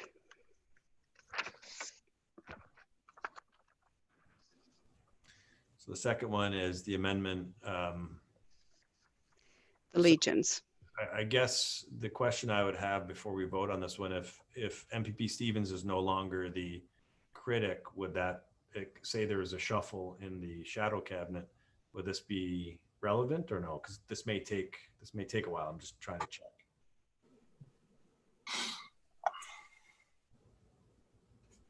Sorry, that's for me. Yes.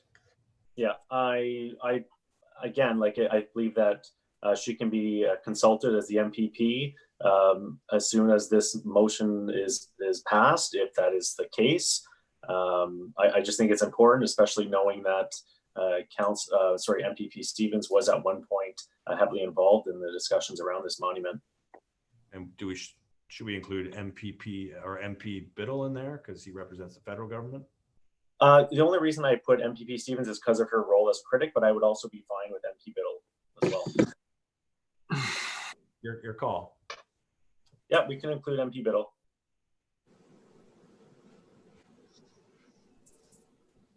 Do you have a seconder? I'll second it. Okay. So call the question. Counselor Williamson, Yes. Counselor Townsend, Yes. Counselor Sorrento, Yes. Counselor Porter, No. Counselor Phillips, Yes. Counselor Miller, No. Counselor Littleton, No. Counselor Kushner, Yes. Counselor Garcia, Sorry, yes. and Counselor Dodge. Yes. Mayor Sendzik, Yes. carried. Okay, final one. Clarification. There are a number of legions in St. Catharines, Councillor Garcia. And so you're going to have to put some. Yeah, I thought we should consult the downtown branch, of course. So Royal Canadian Legion Branch 24. Okay. Call the Okay. question. Counselor Garcia, Yes. Counselor Dodge, Yes. Counselor Kushner, Yes. Counselor Littleton, No. Counselor Miller, No. Counselor Phillips, Yes. Counselor Porter, No. Counselor Sorrento, Yes. Counselor Townsend, Yes. Counselor Williamson, Yes. Mayor Sendzik, Yes. and that's carried. Okay. So that means the remainder of the motion stands. And That's correct. okay, and just final comment. I don't think I could have said it any better than Councillor Porter and Councillor Miller. Both captured the spirit of the motion. I will just remind council that we have arguably one of the biggest celebrations of First Nations, Métis, and Inuit anywhere in Canada, called the Celebration of Nations. And I think the fact that that is in our community, that we've supported it for the last 4 years. It has become something that other communities have looked towards. This is where I'll be honest with you, councillors, this is where you got to dig deep and look at yourself and say, what do I stand for? You'll be measured by how you vote today. And that's uncomfortable. So any of you who went to Celebration of Nations and said, I support the First Nations, I support the Métis and Inuit, this is actually the hard lifting. This is the heavy lifting. This is what it looks like. Because cutting ribbons and opening up events and getting pats on the back for doing that kind of stuff, that's all the easy stuff. This is what hard looks like. So before you say yes or no, think really hard about what that stands for and what it stands for in our community. Call the question. Through you, Mr. Mayor. Councillor Porter. Yes. Councillor Sorrento. Yes. Councillor Townsend. Yes. Councillor Williamson. Yes. Councillor Dodge. Yes. Councillor Garcia. Yes, I'll have to say yes. I'm a strong supporter of Celebration of Nations. Councillor Kushner. Yes. Councillor Littleton. Yes. Councillor Miller. Yes. Councillor Phillips. Well, I guess I'm going to have to say yes. Mayor Sendzik. I just want to thank council, and I'll say yes. And this is just the start of something. So I think as a council, we've got a lot of decisions in front of us related to this. And I think we'll get to a great place that we'd all be proud of. And this That's is just carried unanimously. This is just the start of it. So I appreciate everyone taking this initiative, but there's going to be a lot more conversations for us to be had around the contextualization of it as well. Okay. Councillor Williamson has his hands up. Just clarification. I think that we support, we're concerned about the physical condition of the structure. We're going to staff is going to look at whether it can be transported and removed before we do anything. I take it that's a logical first step. Yes, there will definitely be an analysis on the state of it today and what is any impact would have on any kind of relocation as well. That'll all be included in it. Thank you. And if this is for the public watching, this is not like a tomorrow thing. There's not going to be tomorrow something's going to happen to it.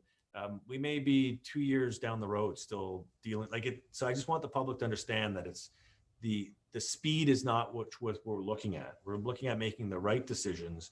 And as Councillor Williamson said, let's look at the actual structure of it as well.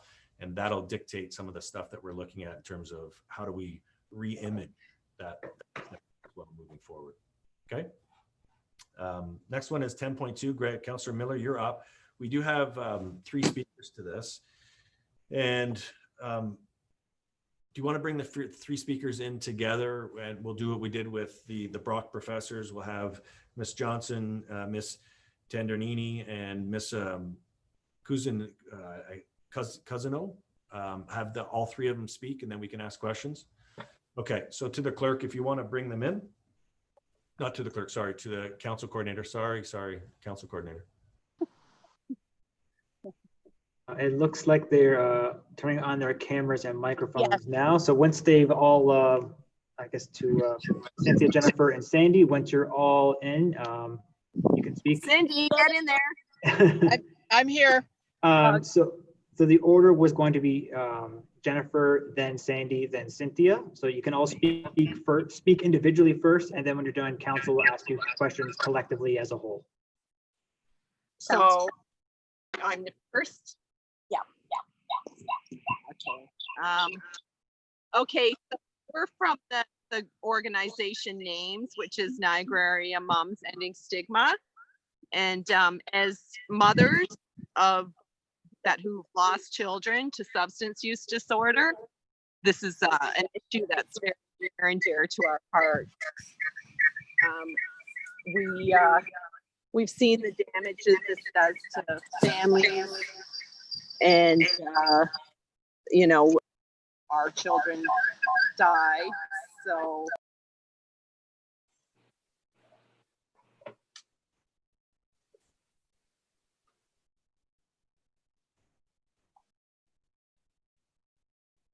Evan, there was some feedback. I think unmute the first speaker.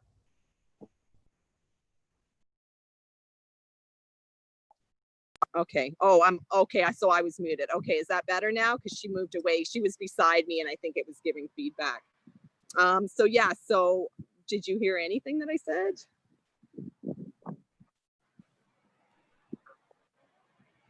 I can't hear. I can't hear anything. It'd probably be better if you started over, Jennifer, just because Okay. I did have to mute one of your Okay. iPhones there. Because so if you're all together, if you can make certain Yeah, we did. We're your phones are separated muted now. if you're not speaking, that way we don't get feedback.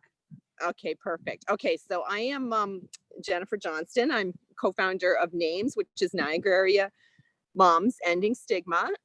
We've been knee deep in advocacy for this for a few years now, and it's a topic that's very near and dear to our heart, the decriminalization of drugs. We've seen the damage that criminalization has done in our own families and in other families, and some of us have had children in prison for simple possession, and it did not help them at all. It was not beneficial. We would dearly love to see decriminalization of personal possession of drugs, and obviously, this is very near and dear to our hearts. I'm going to keep my conversation brief because Sandy has, the scientific and the facts to hit you with. She's good for that. We're all moms who just fighting for a future generation of children. We lost our kids. This isn't about this and them anymore. This is about other people's kids. And we believe that this will save lives. So I am going to pass the mic over to whoever's next, whether it be Sandy or Cindy. And I thank you very much for your consideration. Thank you, Ms. Johnson. Okay. Hi. Okay. You got to turn this down. Yeah, I did. Sorry, we're just getting muted up here. So the reason we had asked to speak tonight was because of the report that came out from the Canadian Chiefs of Police. Sorry about the background noise, there's cars, recommending decriminalization. This is something that we've presented to the region about, we've presented to the NRP, and it's something that really needs to be taken seriously. Part of what's going on with COVID is we are seeing this incredible system that's coming together to treat all aspects of COVID-19, which is a healthcare issue. We don't see addiction as a choice. Anybody who knows someone, who loves someone, who cares about someone with an addiction issue, a substance use issue, knows what drives them is not, I want it, it's I need it. And I've had this conversation before, trying to explain what's in people's minds. So basically what we do is, we have someone who is possibly suffering from mental health issues, and they end up drug seeking because they get cut off, their families cut them off. It leads to, criminal charges. We put them in jail. That doesn't help. But I think what has really struck us, because Jennifer and I volunteer at the Safe Injection site, not right now because volunteers can't, but is the number of deaths that we've had in the last 5 days. So there are 6 confirmed deaths in the last 5 days that were either overdose or what we consider overdose related. So these are marginalized people who are struggling just to stay alive. Services have been cut. They have been cut right to the bone for reasons that don't make a lot of sense to me. I've heard that there are out of the heat programs that have been cut for insurance reasons, because of social distancing. That I get, but people, I understand the whole concept with COVID-19, but people are dying from overdoses at alarming rates, and we don't hear about it in the news. There have been, since the CTS opened, the consumption and treatment site opened, there have been 361 overdoses reversed. In the last 7 months, there have been 129, I believe. And a lot of that is what we're seeing on the streets because of COVID, because of the cutoff of supply, safe supply. The overdoses are increasing and people are desperate.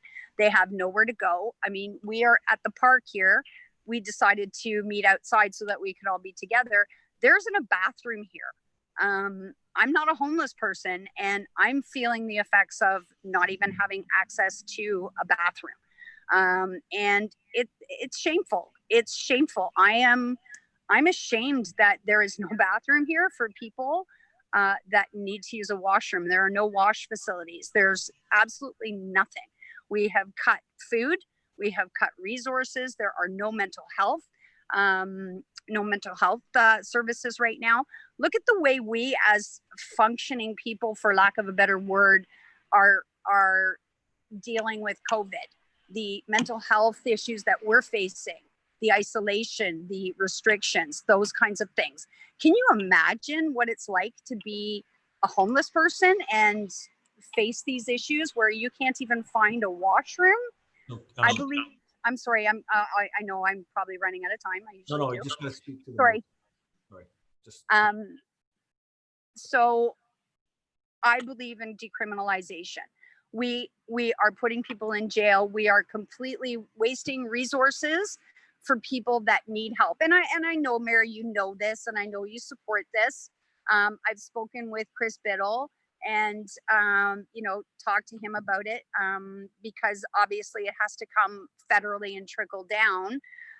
But I think that if enough regions get on board, considering what's happened with our public health doctors that are coming forward and saying we need to decriminalize, with our chiefs of police that are coming forward and saying we need to decriminalize.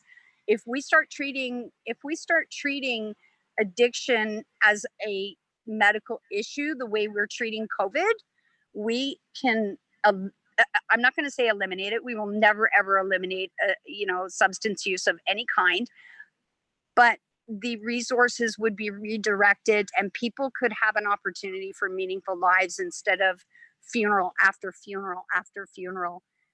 It's just heartbreaking what's going on. We have a mom in our group who just lost her second child. She has no children left now, and less than 3 years after she lost her first. This has to stop. We have to do something. We have to stop treating it like a choice. But that's basically what I wanted to say. I support what the police are doing, and I support what all the doctors, public health doctors, are coming out and saying, and I would like to see some support for that in our communities as well. Thank you. Thank you. Okay, so Cindy, I'm going to mute. And Cynthia, you're up. Okay. I'm running out of battery power, so I'm hoping that I last until I get through this. I'm going to read from my notes to make it brief. It's, if anyone had told me 8 years ago that I would be before a council meeting in support of decriminalization of drugs, particularly opioids and analogs, or support and advocate for harm reduction strategies, I would have told them they were ridiculous. But here I am, days away from the 5th anniversary of my oldest son, Jeremy, passing away, and 37 days until my younger son, Alex, is released from prison. 8 years ago, at the age of 17, Alex was in a detox and rehab facility for a substance use disorder. As part of the program, the family was told that they must attend weekly group sessions. It was at these meetings that we were told that tough love, setting your boundaries, don't enable and let them hit rock bottom, was going to save our loved ones. This mantra was drilled into us weekly, and who was I to question the experts? I'm here to tell you that that was junk treatment. And that is the philosophy that contributed to my son Jeremy's death. And I carry that burden. That same philosophy has seen my youngest son, Alex, in and out of jail since he was 18. I thought jail would scare him straight because I didn't understand that substance use disorder and illness and his mental health diagnosis were the driving force behind the behavior that resulted in his incarceration, not a choice to be a criminal drug addict. Reports from police and parole officers state that Alex's criminal activity is directly related to a substance use disorder. Yet the justice system continues to incarcerate the same individuals over and over again without consideration of the underlying health conditions. Police chiefs, doctors, nurses associations, social workers, and grieving families, to name a few, are coming forward for harm reduction strategies, such as tonight's issue, drug decriminalization. The medical science is clear about the steps forward in reducing deaths and preventing harms in this crisis. The justice system and government are either not reading the literature or choosing to ignore it. The high number of inmates with substance use disorder is proof of that. Mass incarceration is not the answer to this crisis. Harm reduction is, decriminalization being a step towards that. You may not have substance use disorder, but what is your rock bottom? We all have one, emotional, physical, spiritual.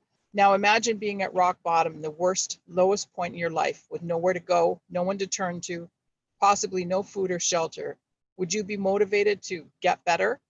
Now imagine that at this lowest point, you were thrown in jail because you're at rock bottom. Do you think you were going to get well while you were there? I leave that question with you. Thank you. Thank you very much for your presentation, all three presentations. And I've got Councillor Miller who has a question. Yeah, I just wanted to say thanks. Thanks for the patience, ladies, to be with us tonight and to share your story. I know I've had an opportunity to speak to a couple of you, hear from a couple of you in the last couple of days, and it's you know, the stories are horrific and tragic, and I think it says a lot to your courage that you're willing to advocate despite the sort of personal nature of these stories. I guess having to have a question, can you tell us how long NAMES has been around for? Love you. I'm sorry, could you repeat the question? Yeah, can Sorry. you just, the group, the NAMES, the Niagara Stigma, how long have you guys together? Oh, so we formed that about 4 years ago. Basically, a lot of us reached out to grief support groups, and what we found was that it's very unique to lose a child, and people didn't understand. I mean, people still don't understand that we still to this day grieve, but we just happened to all join a group from out west and realize that there were a lot of people around the Niagara region who were in the same position as us, who had lost children, but nobody wanted to talk about it. And we just sort of said, okay, we're going to meet for coffee. And then it was, we would have like meetings and things like that. And then we don't do intense grief counseling. We're not grief counselors. We're just there for support when people are having a bad day, when each of us is, struggling. And we just came up with the name and decided to call ourselves that so that when we presented, we had an identity as a group. It's more just about who we are. We've tried to do a lot of advocacy. We've spoken quite a bit when we're asked or when we see an opportunity such as the one you presented. And that's basically how it was formed. Thank you again. I just, again, it's very powerful and valuable to have you here. If someone watching this wanted to get in touch with NAMES, the best to go to Facebook. What's the best way? Facebook is fine. Anybody can send us a message. Anybody who's dealing with, with these situations at home and just needs support. We can't fix things. We know that. The fix has to come from much bigger places than us, but at least we understand and we've been there and we can offer that support. But we are trying to move forward with this. We started with this 3 years ago when we met with the region and with the Niagara Regional Police. And, life happens and we've done our own advocacy and things like that. But we definitely speak when we're able to. And, we just want to get the word out there. We want to support the people who are saying now what we've been saying for several years. So I appreciate that. Thank you, and thanks again. Thank you. All right, thank you very much to all three presenters. And I'll need a motion to accept the three presentations by Ms. Johnson, Ms. Tandernini, and Ms. Cousineau. And so Councillor Miller, Councillor Phillips, all in favor of accepting the presentations? That's carried. Now, Councillor Miller, you've got the motion on the floor. Sure, I'll paraphrase the motion itself. Of course, everyone can see it. So what we're looking to do here is to support the Association of Chiefs of Police, who believe that we should be changing how we drugs in our community from a criminal matter, primarily a criminal matter, to primarily a public health matter, and look at changing the priorities of how we treat this issue, and forward that support on to other levels of government.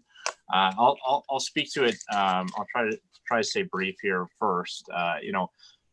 Councillor Cisco isn't here. He's sort of our resident hip hop guy, but Tupac Shakur said in 1998, instead of a war on poverty, they got a war on drugs so the police can bother me. And I think he might be, we don't know whether Tupac's alive or dead really, but I think he'd be surprised to see that it's the same police who are here now in Canada calling for an end, or at least a significant alteration to the war on drugs. The war on drugs has been an abject and utter failure, both personally and as a policy.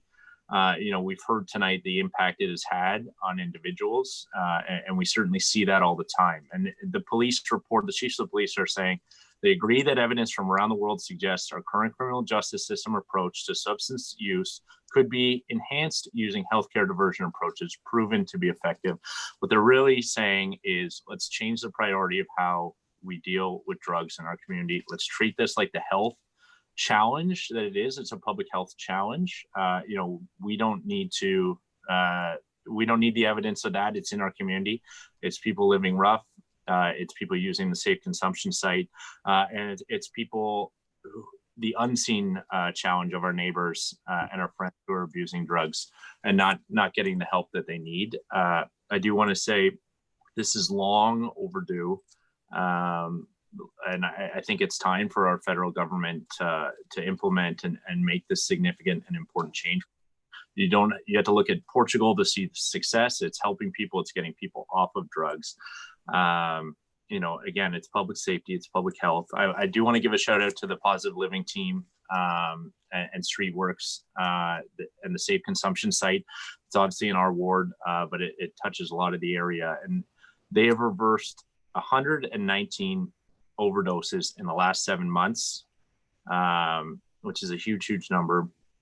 Last year alone, there were 498 suspected overdoses responded to by 911. That's nowhere close to the real number because, of course, many people who overdose don't have the opportunity or just simply do not call 911. So it's suspected that number is actually probably closer to 2,500 overdoses in our community. I do want to, I guess to the point that the recent deaths that we've seen, the tragic deaths in our community, those don't happen at the Safe Consumption site. Those happen people living rough.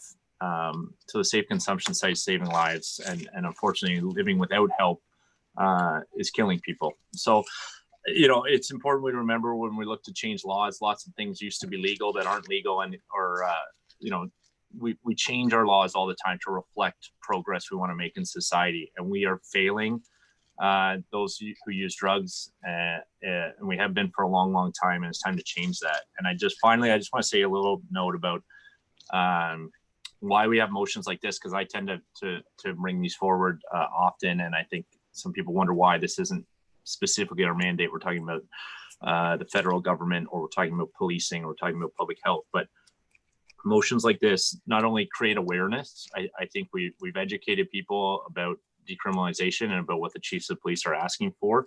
It supports people in our community, like the women who had the courage to present here tonight. And I think at the end of the day, it puts pressure on the federal government, ideally, to make some positive changes. And I think that's leadership, and that's why we're here. So no, it's not something the city of St. Catharines can implement tomorrow, but it's still an important part of our role to show leadership in making positive changes in our community. And I'd certainly ask council to support this.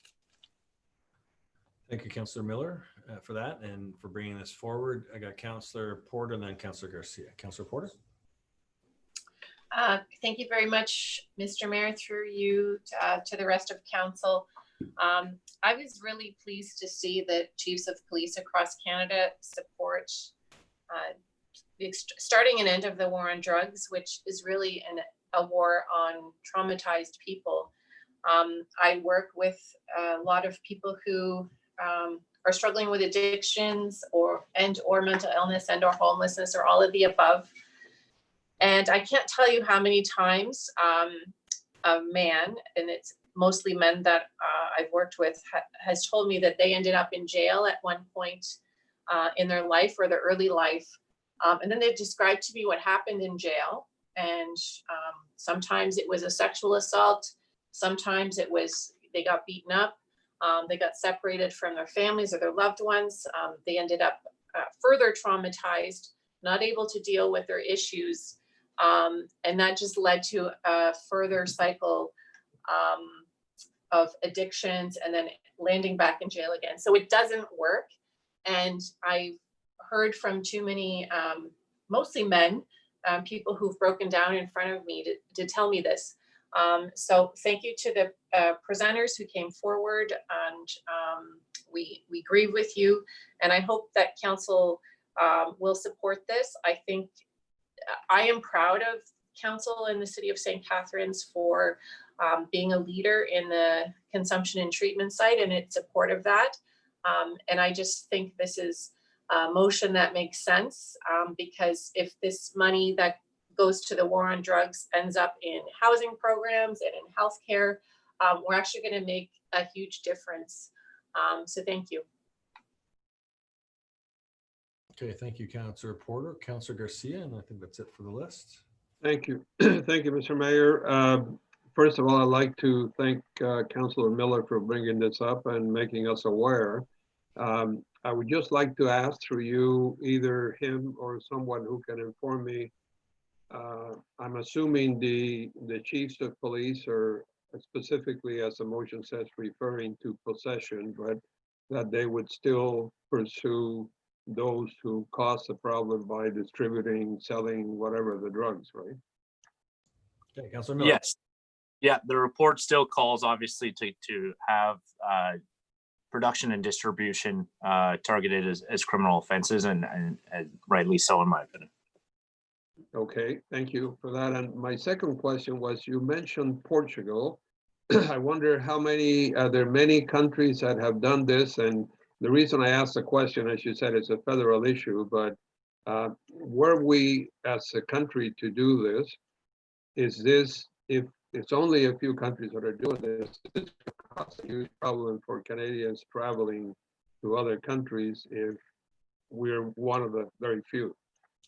Probably not a question that Councillor Miller can add. I'll say it's a fairly significant list, actually. Portugal's probably the more famous example, but you have examples in again that have done either this or a version of it in Europe, in South America and Central America.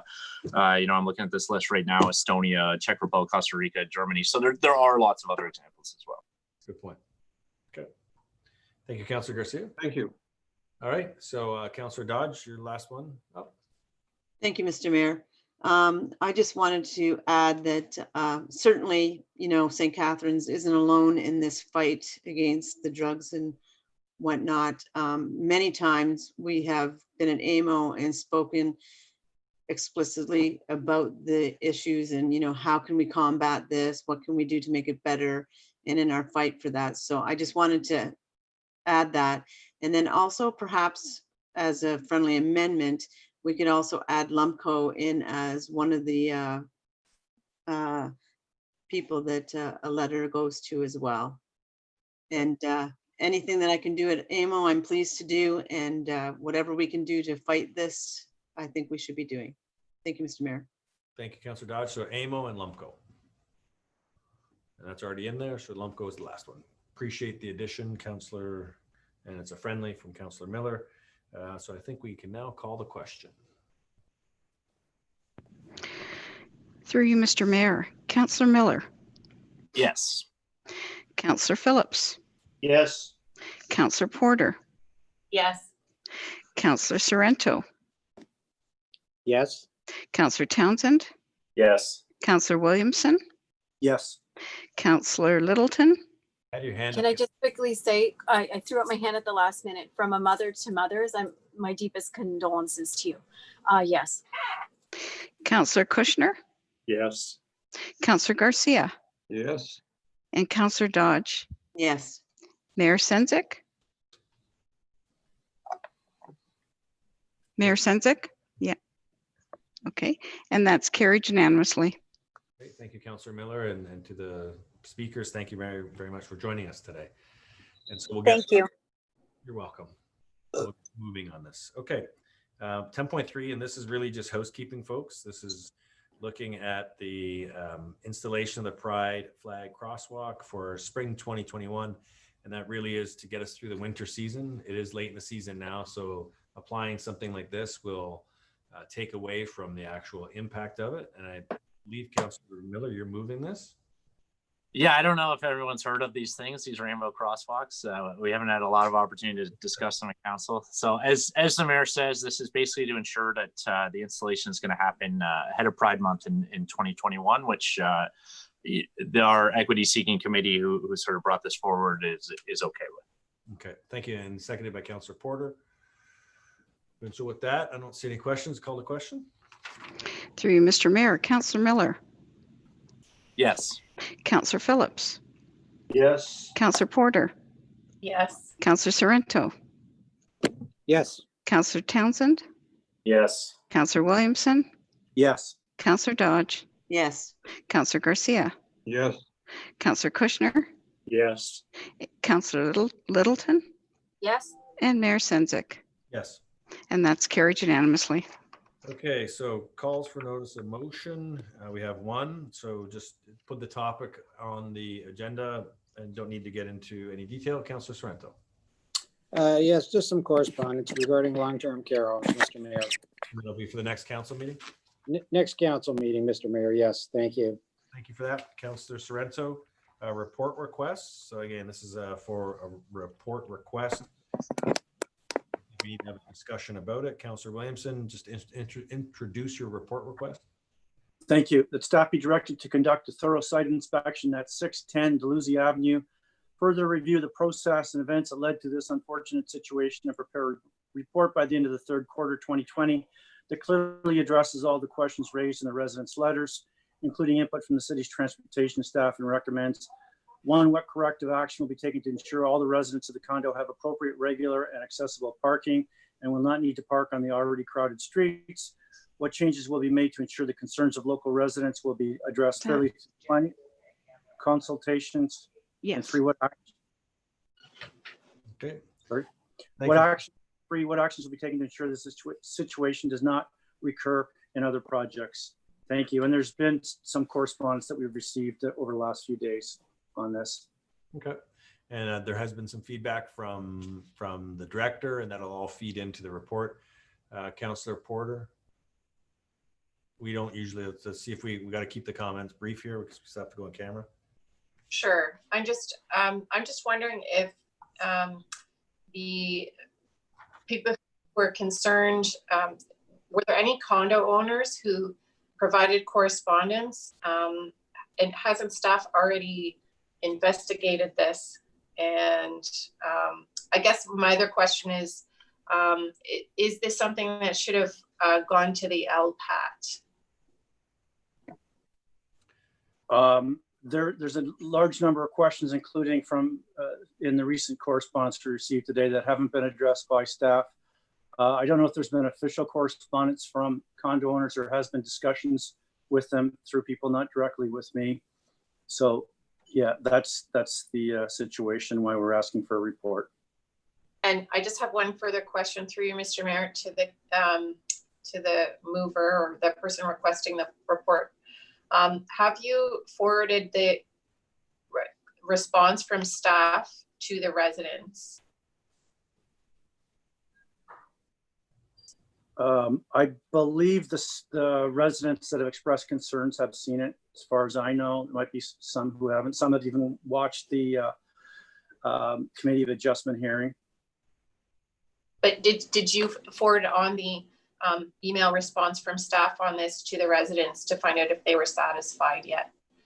Mike, I'm asking because we're in the middle of, we're still in a pandemic. I understand how busy our planning staff are at the moment. Yep. And I want to make sure that they're working on things that they should be working on. And if this is something the LPAT needs to work on, then that's where that should go. I think, I think this step has to be taken before it could go to LPAT. And this is why we've given the staff the longer time frame, the third quarter, to get the work done so it doesn't impair what they're doing. But accessible parking and having reasonable parking in a brand new build, you know, we shouldn't have issues with that. This should not be a problem. Okay, so we're not going to debate the report. Just to manager of planning related to LPAT, as the period in which to contest already passed? Through you, Mr. Mayor, yes. The Committee of Adjustment decision was not appealed by any party, and its ship has basically sailed on that part of the process. So the report is also to try and prevent something like this from happening in the future. We can speak to that. I think the memo that went out basically last week to all of council outlines much of those details. So it will be reiterated in a report should it be required. Okay. Again, this is a report, so I'm just trying to keep the discussions very brief. So it's just a show of hands to approve the report. All in favor? Carried. Okay, thank you for that. And before we're going to go in camera, and then when we come out of in camera, we'll do the ABCs and stuff, because we still have an in camera that we need to do. So I'm going to look to the clerk and just remind me when we come back to just do some updates, but time is of the essence. It's already 20 to 10. So we're going to go in camera, and to the clerk, if you want to read why we're going in camera, then Evan can take us over there. We are going in camera this evening, closing of beaches except to Niagara residents in camera pursuant to bylaw 2017-170 as amended, section B23.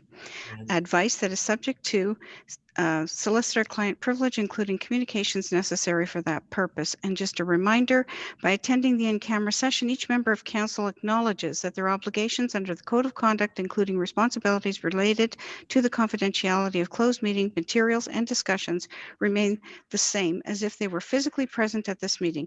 This includes that members of council are not permitted to record the proceedings and that they must ensure that no other person can see or hear any of the confidential deliberations taking place. Thank you. Okay, and then there's an addition to the in-camera. It would just be a personnel matter related to, so Councillor Dodge would just like to bring forward a discussion piece, and that allows for the discussion to take place in addition to the closing of the beaches. So it's just related to circulation of information. Okay. To the clerk. That's fine. It's a personnel matter about an identifiable individual, including municipal or local board employees. So that will be added to your in-camera along with solicitor-client advice. Okay. Thank you. All in favor? It's moved by Councillor Porter, I believe, seconded by Councillor Littleton. Okay, so we're going in camera. So what's happened for the public is Evan's going to take us to another breakout room, and we will start the discussion in the in-camera portion as it is solicitor-client privilege.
All right. I think we're getting, as soon as we hit quorum, we'll do a couple of quick things. Okay, has everyone joined us? There's the CAO, Councilor Porter. Okay, I think we've got quorum. Evan, do you have the motion from in camera that you could put on the screen?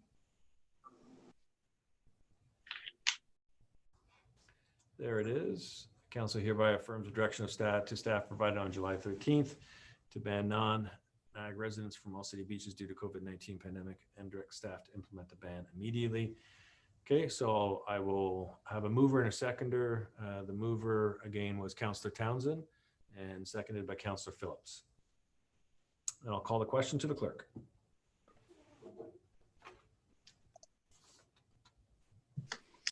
Councillor Dodge, Yes. Councillor Garcia, Yes.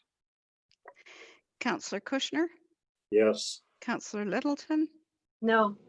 Councillor Miller, Yes. Councillor Phillips, Yes. Councillor Porter. No. I didn't hear that. I'm sorry. No. Councillor Sorrento, No. Councillor Townsend, Yes. Councillor Williamson, Yes. Mayor Sendzik, Yes. and that's carried. Okay, do we have another motion to receive the, so what's the, what motion will we do for the next, for the other one we were in there? Bonnie?